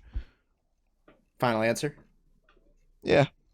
That is a real game called Player Unknown Zombie. I just linked it to you, so you can take a look. It has a Minecraft style, if you're watching it, or if you go to the link that I just posted. Yeah, you can actually, I think this is just, because since Greenlight is done, like this service is gone, they pushed through a ton of things, and I think this one you can just flat out buy or play or something. I'm not sure. It says it's available November 7th. So this is, oh man, this is about to come out. Yeah. The long-awaited Player Unforeknown Zombie. Maybe I should stream this. Yeah, so there's a couple Don't of hold them. it to me, please. There's a couple of them here that are going to be like that are either out, like you could actually play these things, or they will be out soon. So, all right, so you're 0 for 1. Good start. Wow. Next one. You are Slime Boy from another dimension and have mysteriously awakened in Japan. You are found by Sarah, a really cute human girl who agrees to let you stay at her place until you find your way home. Meet all sorts of cute, boobylicious girls and win them over in a new minigame called Slime Time. Fine. That's fake. It's fake. That's fake, and it's from Breadotop. Is find clues to get home and build relationships in this visual novel mystery hybrid. Real or fake? That's fake, and it's by Breadotop. Okay, you're half right. It is fake. But it wasn't bread. It was this was Twitter user Lighthouse. Okay. So all right. Good. Yeah. Gave you an easy one to start with for the fakes. Okay. Great. Let's get another one. Can you help Michael, the meme addict, detox himself after falling foul? Get the fuck out of here with these Greenlight guesses, Jesus. Falling foul to meme-itis in this RPG/dating sim. Build up stats such as strength, intelligence, and mem resistance in order to apply for certain jobs around town, whilst having the option to romance characters such as Biden, Oprah, Mr. Skeletal, and many more. Oh. Two to be more precise. Two more. Okay. Fucking Christ. Oh, God, that's fake, dude. That's fake. Final answer? That's fake, final answer. You are right. That is completely fake. Oh shit, I didn't finish reading it. Hang on. Well, let me just get this last little bit. With the help of Pepe the Frog, Captain Picard, and Dat Boy, you have 100 days to either save up enough cash to send Michael to meme rehab or go cold turkey long enough to finally kick the addiction. So, I missed that part. My bad. That was now it's real, of course. Yeah, now it's real. That would have been the part that convinced you. That was at John Minion 9 on Twitter. So, thanks for that, John. Thank you for that. You made me die on the inside a little bit. Good job. Good. You're 2 for 3. That's not too bad. Okay. Once and for all, settle the old age despite of who shot first, Flan Solo or Greedo. Work your way through over 100 scenarios in which you will need to keep your eyes peeled in order to adjudicate who in fact shoots first.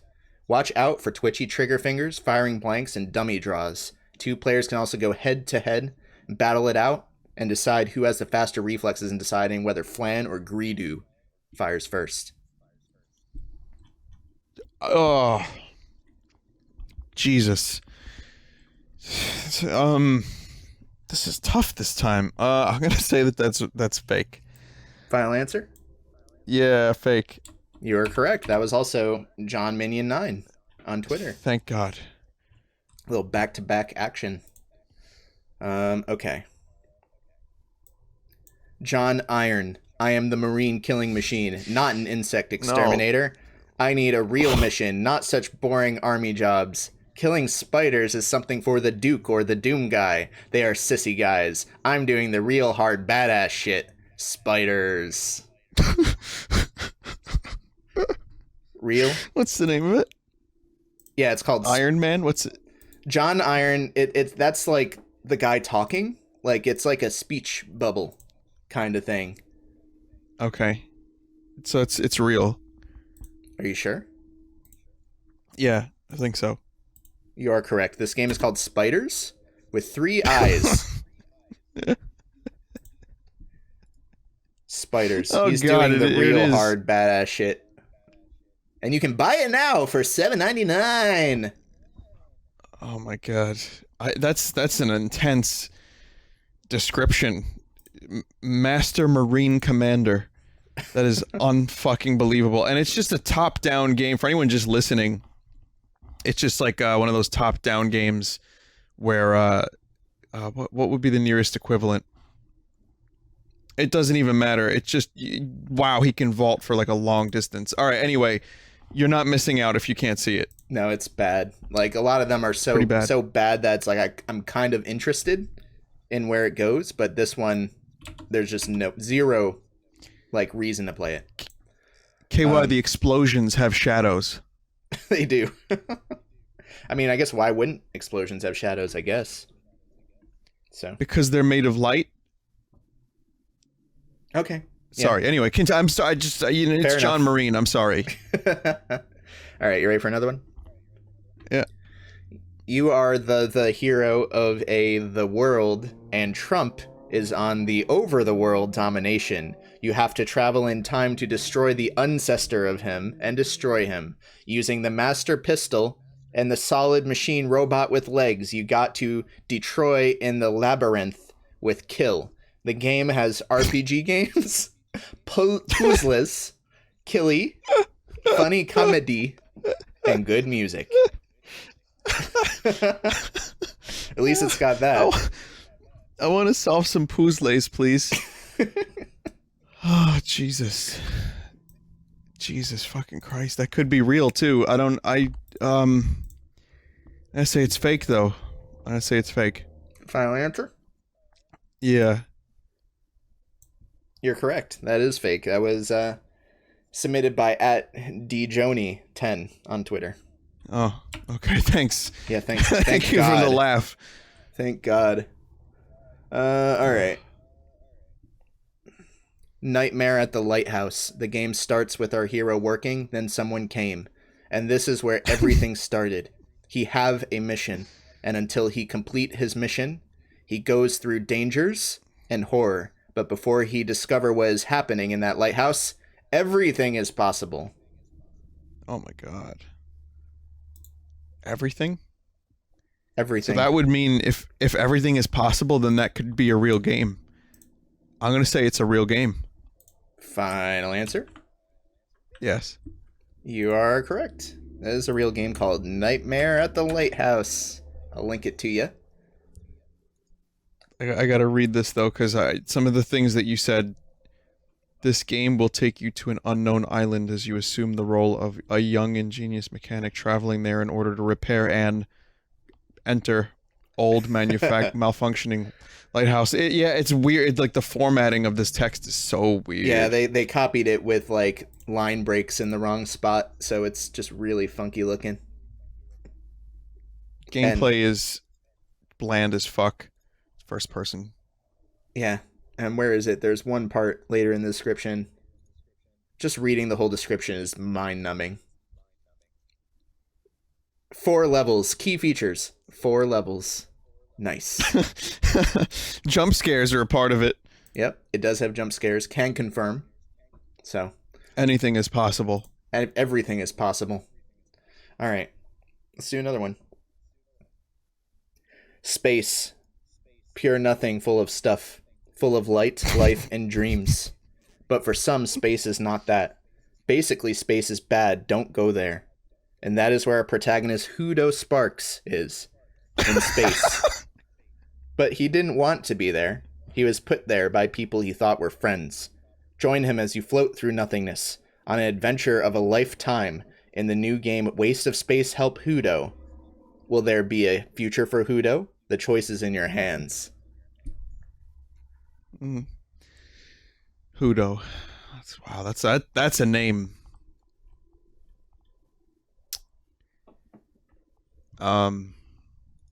Sounds real though.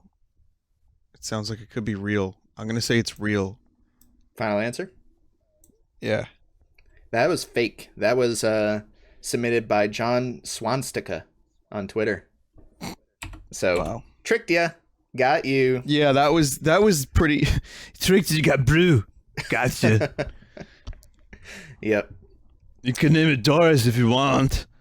What is don't worry that? about it. But it's just a terrible Steve Brule impression. Oh, okay. Hi, this is Steve. Wait, what is he saying? Hi, this is Steve Brule. The Michael Grates thing. I'm trying to remember. I don't even know. Hi, this is Bill Grates at Microsoft. Wouldn't it be cool? Yeah. That's the remainder of this podcast will now be us doing Steve Brule impressions. Yo, you remember when he went on a boat and he called it a broat? Broat. But I have to say that sounded stupid enough to be real, but also not too stupid that it would sound fake. So that was a really good one. Okay. Next one. Bottle is a short game which you play as a man of solitude. In the game, as you walk through the path, you see the visions of a woman and read the notes she leaves to you. But sometimes you need to do some things and figure out how to reach her. Additionally, in the game, you can do a few exploration if you prefer. There are some things to be found away from the path. As you progress, you hear some nice piano tunes as well as the sound of the soft wind. Also, the sound of shrubs moving and some animals. Those are things that make the game more atmospheric. The game is sometimes mystical, sometimes funny, sometimes scary, but mostly relaxing. After you complete the game, another mode called Noir is unlocked, and with it you play generally the same game, but with another atmospheric black and white filter, and it is nighttime.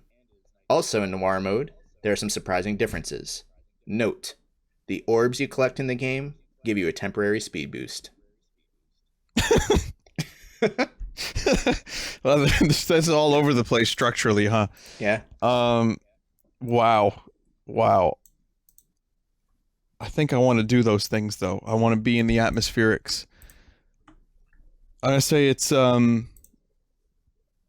I'm gonna say it's real. I'm gonna say that one's real. Final answer, real. You're correct. That game is called Bottle, as the description Uh-huh. said. I like how the description just tells you what you experience in the game. Like, it's not just like a summary, it's just like, this is what you will experience. This is why we did it. It made the game more relaxing. Also, there are orbs in the game to give you a temporary speed boost. You can buy it for $1.99. It has mixed reviews. 62% could be worse. There is nice piano music. And it's getting a sequel apparently called Pilgrim. How exciting is that? Wow. Well, it's nice to see that games like this can get sequels so soon after they release. You know, visually, I'm looking at it. It doesn't look terrible. It's like one of those generic Unreal Engine type things. There's a deer, probably a lot of borrowed assets or like prefabs. The description is just, note the orbs you collect in the game give you a temporary speed boost. Wouldn't you like reserve that for the game itself? But Yeah. all right, that's cool. Now, here's just a little side note too. Beneath the buy button, you can buy a bundle that has all the games this developer's released, including such classics as Drizzle Path Genie, bottle of course, Drizzle Path Glass, Nefis Begins, and The Hunting God. Yeah. If you mouse over them, because these are all in chronological order, you can see his reviews steadily go up, which is kind of neat. By the time you hit Nefis Begins and The Hunting God, it's mostly positive reviews. That's interesting. Kind of cool. I was gonna say, yeah. I mean, this dude's releasing like a game every 6 months, and they look all the same too. They look identical. The Hunting God is a short walking simulator in which you play as. Isn't like walking simulator a little bit like, I use it as a disparaging term, like that's not necessarily a compliment when I say walking simulator, but fair enough. It started disparaging, and then some people like just kind of embraced it. They're like, "Yep, that's what it is." Okay. So, I like his game Nefises. That's a good one. Nefises. Yeah, I like the long running Drizzle Path series. You know, it's nice to have an epic with several parts to it. Yeah, my drizzle. Yeah.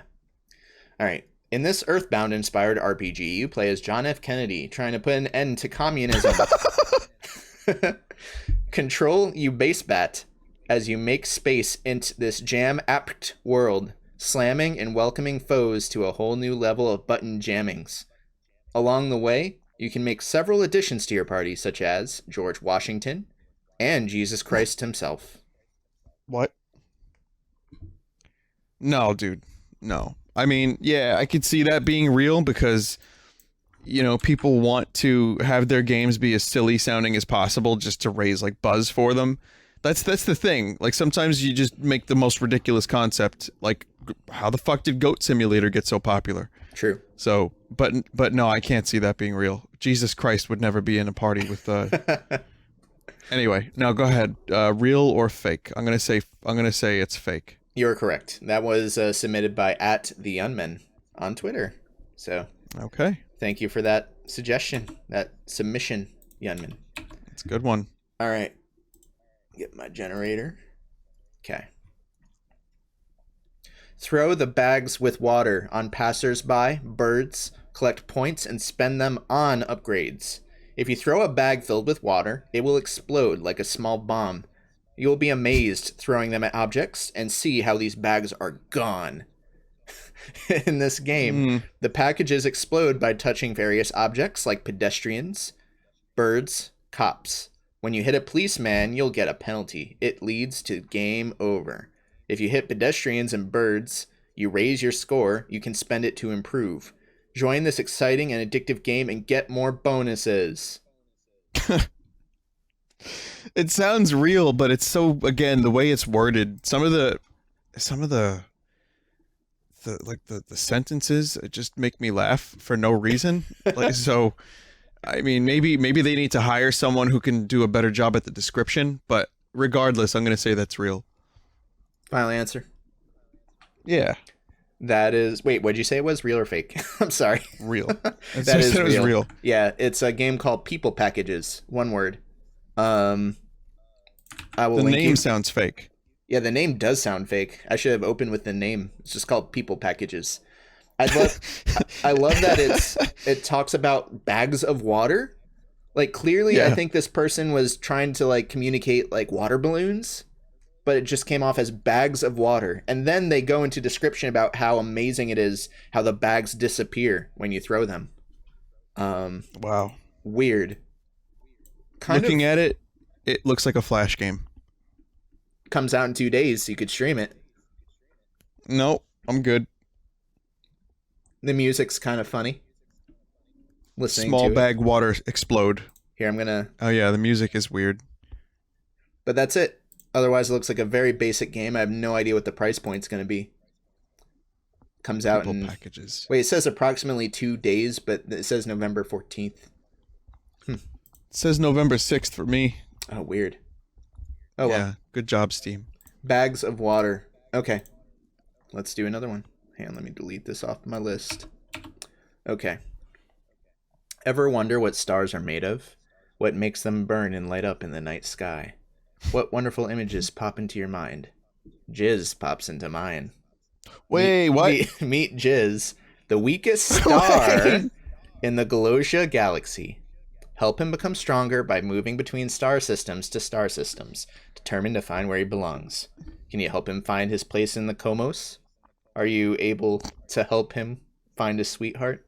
Starry nights, the smallest splashes that make the biggest impact.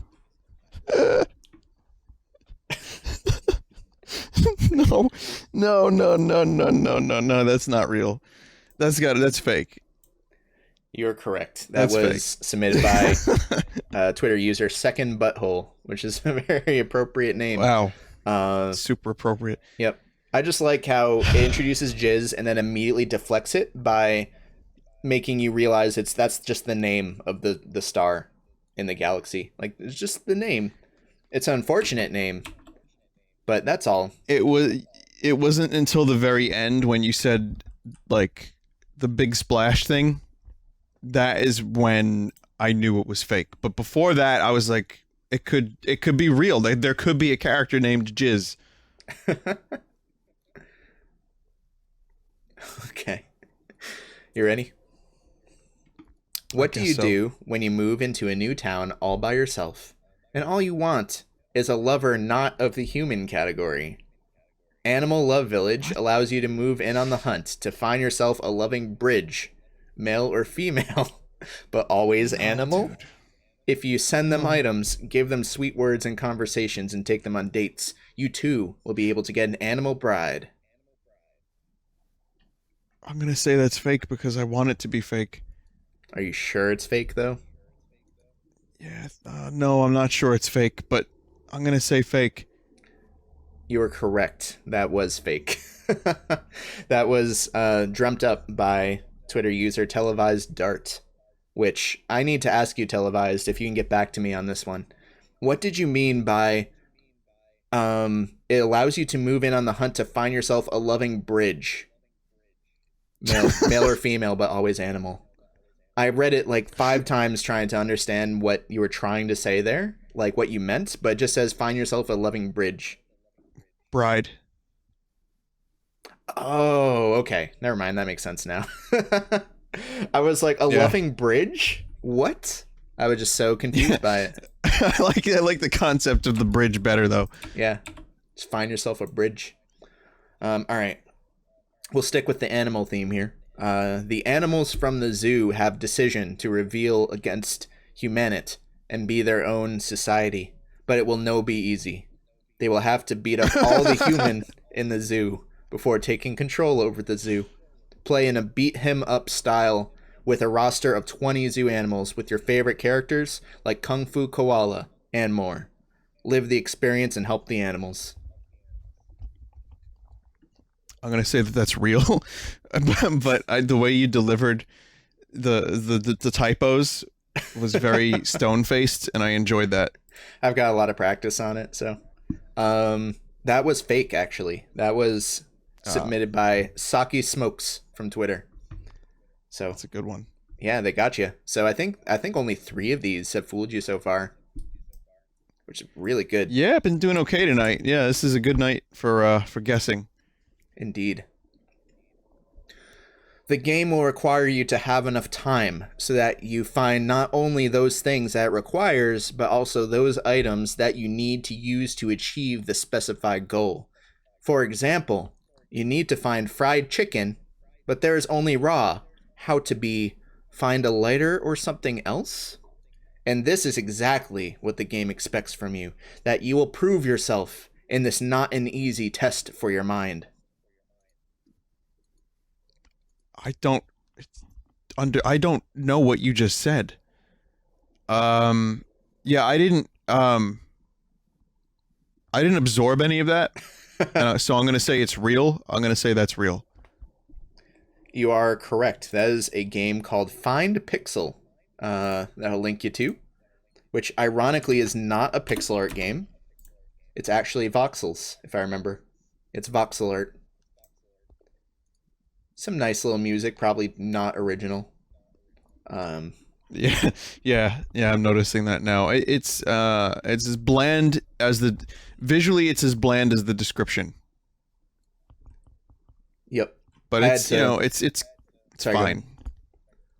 I don't even know where I got this part of the description because I don't even see it on this page anymore. It might have been part of the Greenlight page. And now this one, again, also unlocks in 2 days. You can tell which ones I pulled from like the last batch because I'm guessing that's like the bare, like the soonest you can release the final Greenlight batch or something. KY, what does love hard mean? Because that's in the description there. I think it's asking about you, this do game. you love hard, interesting logic games? Oh, okay, good. Love hard, right, interesting logic games. I was like, wait a minute. And also, wait a minute. What is love hard? Yep, you're just a small ghost, and your task is to find the items that he needs, and for what? Yeah, it looks like trash. And doesn't, and I don't know. Some parts of it look okay, looking through the trailer. Like the world isn't so bad.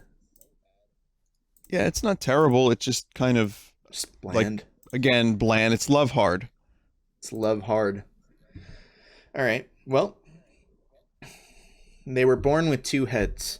All of their lives, they were unhappy that people said that it was only a thing. Now it's time for Frederick and Tommy to show the world what they can really do. Be ready for the time of your life with 2's badder than 1.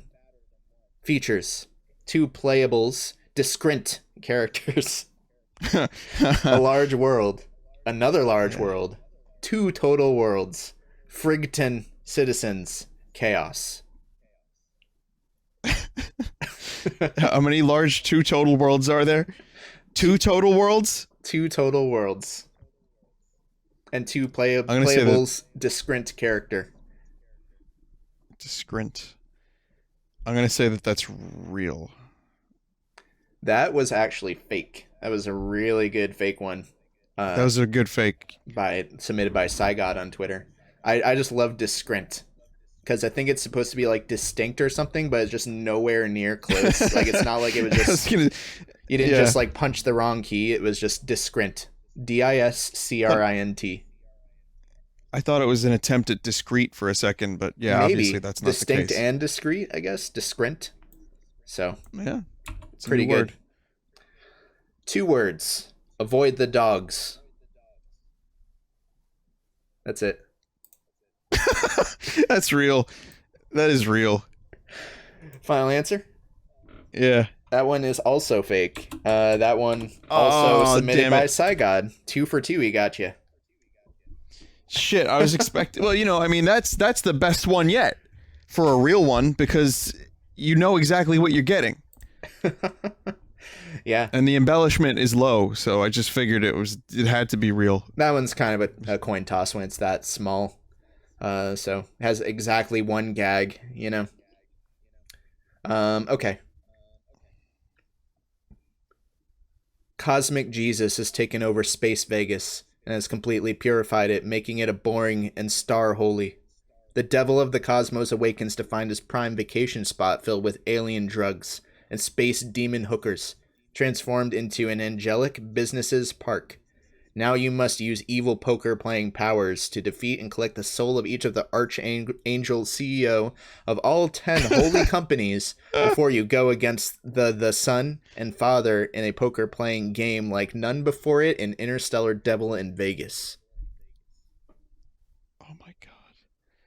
I want that to be real. That one I actually like. No, fake though. That was fake. Yep, you're right. That was submitted by Mr. Mike Random on Twitter. And I agree, that actually sounds real good. You should look into game development, Mike. That'd be real good. What was I going to say? Oh, there were at least 1 or 2 entries that I did not accept just because they weren't funny, but they also just sounded like really good games where I was like, man, that sounds great. I can't have it on here. Right. Yeah. All right. Oh, hang on. Let me delete this. There we go. In Job, you play as another faceless temp worker of some podunk company desperately trying to get full-time employee status. Unbeknownst to you, though, the CEO of the company just made a bet with the janitor that he can put you through absolute hell at the office and you'll do anything to stay on board. Bust your ass for the man, and maybe by the end of the week you'll be promoted. Crack under the pressure and don't succeed, you're fired. Can you make this career better than your real-life one? Pucker up with the brown lipstick because this is your job. Based loosely on the book of Job from the Bible, Job is a hardcore tough experience with 7 levels of high-octane office shenanigans from the makers of Newgrounds Flash Adventures, Nightmare House, and Don't Shit Your Pants. Oh my god. I've played both of those games, ironically. Holy fuck. Real? I'm gonna say real. No, how could that be real? There's there's nothing in there. Oh, jeez, I don't know, KY, I give up. I'm gonna say real. That one's fake. That was submitted by Skunk Rocker, which actually this is one of my favorites because it just sets up a fairly unassuming thing about like a job simulator. Like anyone would play such a game. But it's like this job thing, and then based loosely on the book of Job from the Bible. Yeah, I just imagine it sounded real up until then, but I still wasn't sure. Yeah. Now, interestingly, he uses "Don't Shit Your Pants" as like a level of low to kind of give it some credence. But a lot of people don't realize the developers of "Don't Shit Your Pants" are the same people who made Rogue Legacy, which is kind of interesting. That's true, yeah. And Don't Shit Your Pants, it's funny and everything, and it's terrible in a funny way, but it's not the worst thing I've ever seen. Oh, no. No, it's actually kind of clever. Far from it. It's funny. Yeah. All right. We got a few more. Wait, hang on. I did this one already. Delete that. You are a soldier. Enemy are ISIS. Soldier is good. ISIS is bad. ISIS are terrorist. Soldier kill terrorist. Soldier goal is find and kill all ISIS terrorists, then escape. There are many ISIS for soldier to kill and a lot of fun for player to play ISIS simulator. Good luck. Oh my god. I think I should feel upset about that one. The answer is it's fake. It's fake. That one's actually real. The name of the game is ISIS Simulator, and I'll link you. And this is another one where there's actually a bundle available. The ISIS Simulator is currently available. It's $2.99. There's 2 bundles. There's one that's called Simulation Pack with 3 other games that look identical to this one. Seriously identical. And then one random RPG Maker game called Zambi to Kill. Of course. Yep. And then how could you not have a Zambi game? Now get this, the other bundle is a publisher bundle. Buy publisher mega bundle Arcane Rays. So not only is this just trash, just total trash, but it has a publisher. Someone published this. Like a separate company. It's like the asylum unbelievable of video games, of bad Steam games. Yeah, this looks like stuff I've played on my shovelware streams or like my weird game streams because It's just default Unity assets. I think it's Unity, and it seems to be like just all the basics. Really, really not fun looking game. In fact, in the trailer, if you want to call it that, the person dies multiple times, and they just leave it in. It's just a long play, and they just keep dying, and it looks like real bad first person shooter trash. And it's so bad that his previous game, Glitch Simulator 2018, is pretty much the same thing, just glitchier. So in order to pass it off, he called it Glitch Simulator because he didn't figure out how to get rid of the glitches until ISIS Simulator, I guess. Oh my god, could you imagine if that's true? Yeah. I think you're right. I'm pretty sure that is, like, that's the only explanation I can think of. And some of the same weapons from ISIS Simulator are in Glitch Simulator, except, of course, the Klingon sword, for some reason, is in there. Or a variant therein. So, good job. Good job, bunch of dudes. Okay. In Finger Bang, you play as the role of a hand who needs... Fake. Do you want to hear the rest? Continue reading. Okay. Yeah, please. Who needs to dodge obstacles to reach the hole. While on your way to the hole, you need to pick up certain objects like the nail clipper.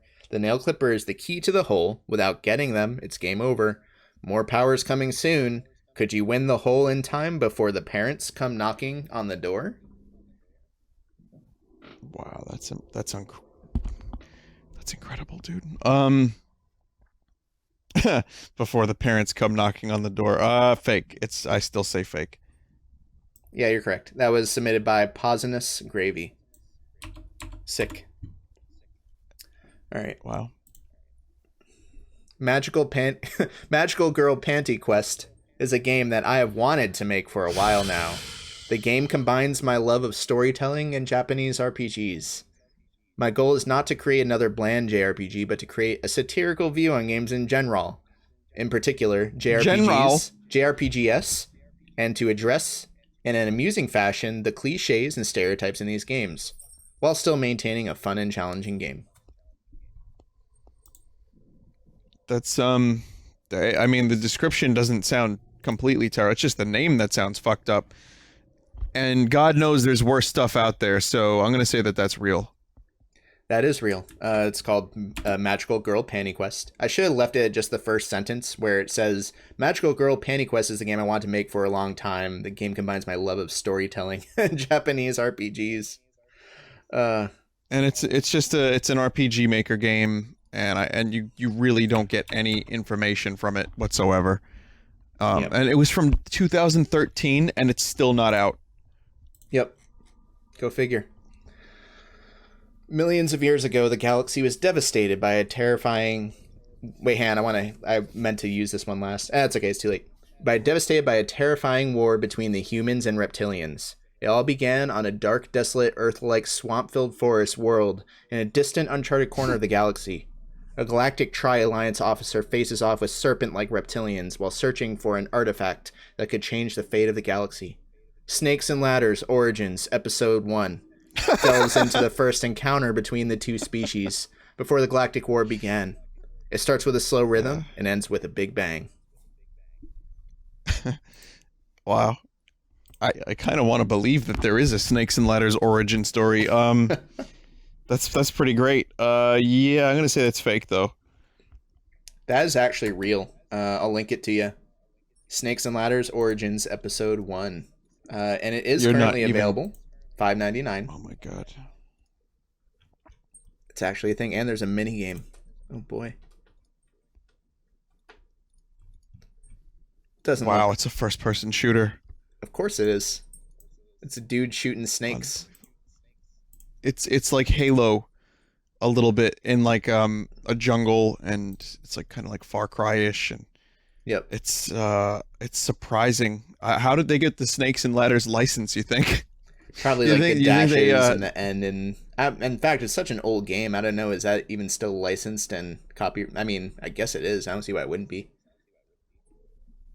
Well, they got away with it, and man, some of these reptilians look really funny. Yep. Shocking. Okay. This man is loud. He is really loud, and he has an accent. This guy talks and he is just so loud, it's crazy. I don't even know how this guy is so loud. You gotta get him to be quiet, because if he keeps being loud, oh boy, well, you don't want to be there for that. He's just very boisterous, and he's gonna wake up all the kids, so you better get him to be quiet, because wowee, this guy is loud. Get ready to fight in the name of peace and quiet in Dangerously Loud British Man 3. It sounds like a Rick and Morty, like, interdimensional TV commercial. It just sounds so fake. Is it fake? Yeah. Yeah. Yeah, you're right. That was submitted by a Josiah on Twitter. And I thought the same thing when the part where he's just very boisterous and he's gonna wake up all the kids. I was like, this is. He's really loud, and he just you won't shut up. And wow, this guy's loud. Oh, he's so boisterous and yeah. I got the same vibe. So yeah. All right. Let's do 2 more. Wait, hang on, I'm missing a chunk here. Okay, 2 more. You love to geocache. It's a good way to escape the daily life. You like doing it alone and at night. It has a special adrenaline rush. But what will you do when you find out you're not alone? I don't know what that game is about. That description tells me absolutely nothing. What the fuck is geocaching? See, that's the reason I included it, because I was like, I have no idea what geocaching is, which is what makes this so fascinating, because that's your character arc. That's your backstory, is just you love to geocache. Right. I've heard the word. I'm gonna say it's fake. That's real, actually. Let me link you. I forget the name of the game. Oh, it's called Hunted One Step Too Far. And it's just, I think the developer geocaches himself, and he like thinks that a lot of other people do it too, whatever geocaching is. So it seems like a good backdrop for a game. But it's another potential walking simulator that looks like it's using prefabs and basic more Unity trash assets, if not Unity, then Unreal. But geocache says here, outdoor recreational activity in which participants use a global positioning system, receiver, or mobile device, and other navigational techniques to hide and seek containers. So it's like you just hide and seek stuff with your friends or something. Huh. Interesting. Yeah, I'd heard the word before. I had no idea what it meant. And last one. The return of the top-down adventure game is upon us. With Legend Z, you can experience the thrill of adventuring through a dungeon to obtain new items and adventure like the classics of the past, but with a twist. No.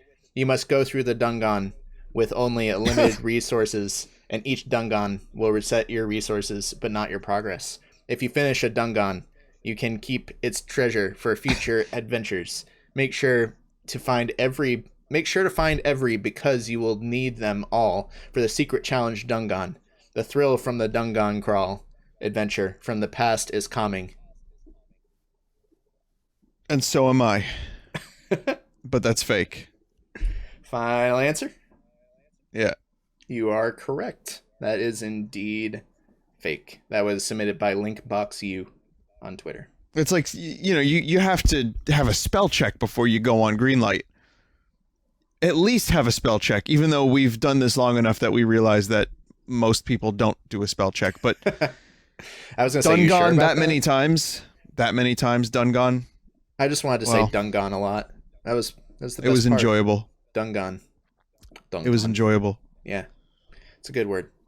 And I technically had a few more, but I think we're good. So yeah. The fluids are about to expel from my orifices. Yeah. So good job. You're about to be done calming. So right, correct. Yeah, I think I'm done. I'm pretty hungry. I'm gonna go get some food. All right, I'm gonna cook some food. I still have some food that needs to be non-refrigerated and then turned into flame for a short while before I can consume the flesh. Man, cooking's weird. Like, how'd they ever figure that out? A lot of deaths. I guess so. All right. I think I'm good. Is there anything else you wanted to add to the podcast? Well, I want to say that I appreciate everyone who's held out for another one of these. Maybe next time we'll talk about this Doom and Skyrim on the Switch and what's going on with Bethesda. I'd like to talk about Cuphead right now and say it was good. Okay. All right, I'm done talking about Cuphead.